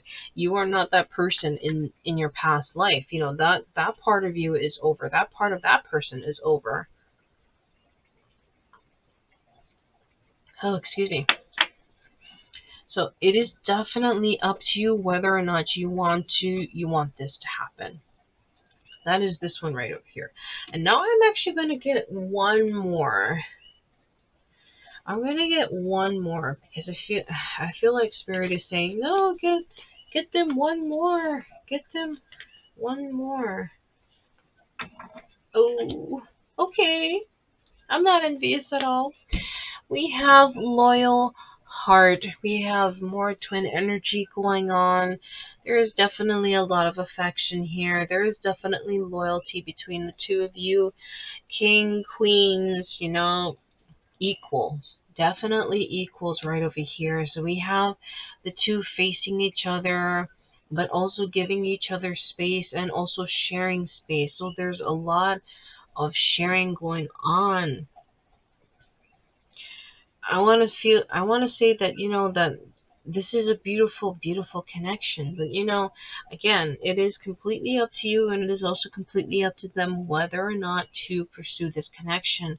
We also have two keys up here. I know it's a little bit tough to see, but wow. And we also have a heart over here. We also have another heart over here. Hearts on their crowns, and then of course this big heart right over here. This is such a beautiful card. I'm really glad that I read this connection for the two of you. Plenty of heaviness going on, but there's also answers to be that has been said for you in particular. I feel like if you were watching this at this time, this is probably something that you had needed to hear. I mean, obviously, this is just a general reading. So maybe not all this message has resonated for you, which is completely fine. You are all your own individual, and this is just pretty much the general masses. Each individual has their own unique situation. But if you are the one that has seen this video and that this has relieved some of the burden for you, then that's great. If not, it probably has given you more questions to be answered, and that's okay too. There is definitely the Hermit represented, further on back though over there. And we also have all these other cards that is highlighting that, it's okay. It is okay to be in your state of mind. It is okay right now. It may be overwhelming at times, but the transition cards and all this transmutation that's going on, and of course this Pluto, again, it's never, never an easy thing. Just like spiritual awakening, it is not an easy thing. People think that you go, and it's going to be like the best thing ever. Like you're high on drugs and something. It's like, no. This is a massive amount of chaos, a lot of tears, a lot of sweat, a lot of sobbing, and a lot of blood sometimes. And sometimes it can also happen over a span of a number of years. So I don't know what the hell those people are talking about. So, anyways, before I get off tangent anymore, I'm just going to leave this reading right over here. If you need to, feel free to rewind back because this is a very, very detailed reading compared to the other piles because it just happened. And now I'm extremely tired. So feel free to pause and then, get a better sense for all these other cards because this is a massive amount of cards to take in. If you have watched this in several parts, props to you. I think I'm going to go lay down after this. Anyway, have a good rest of your day or the rest of your week. And I will see you in the next readings. Feel free to like it or comment, all that jazz and whatnot. But if not, I will see you later. Take care.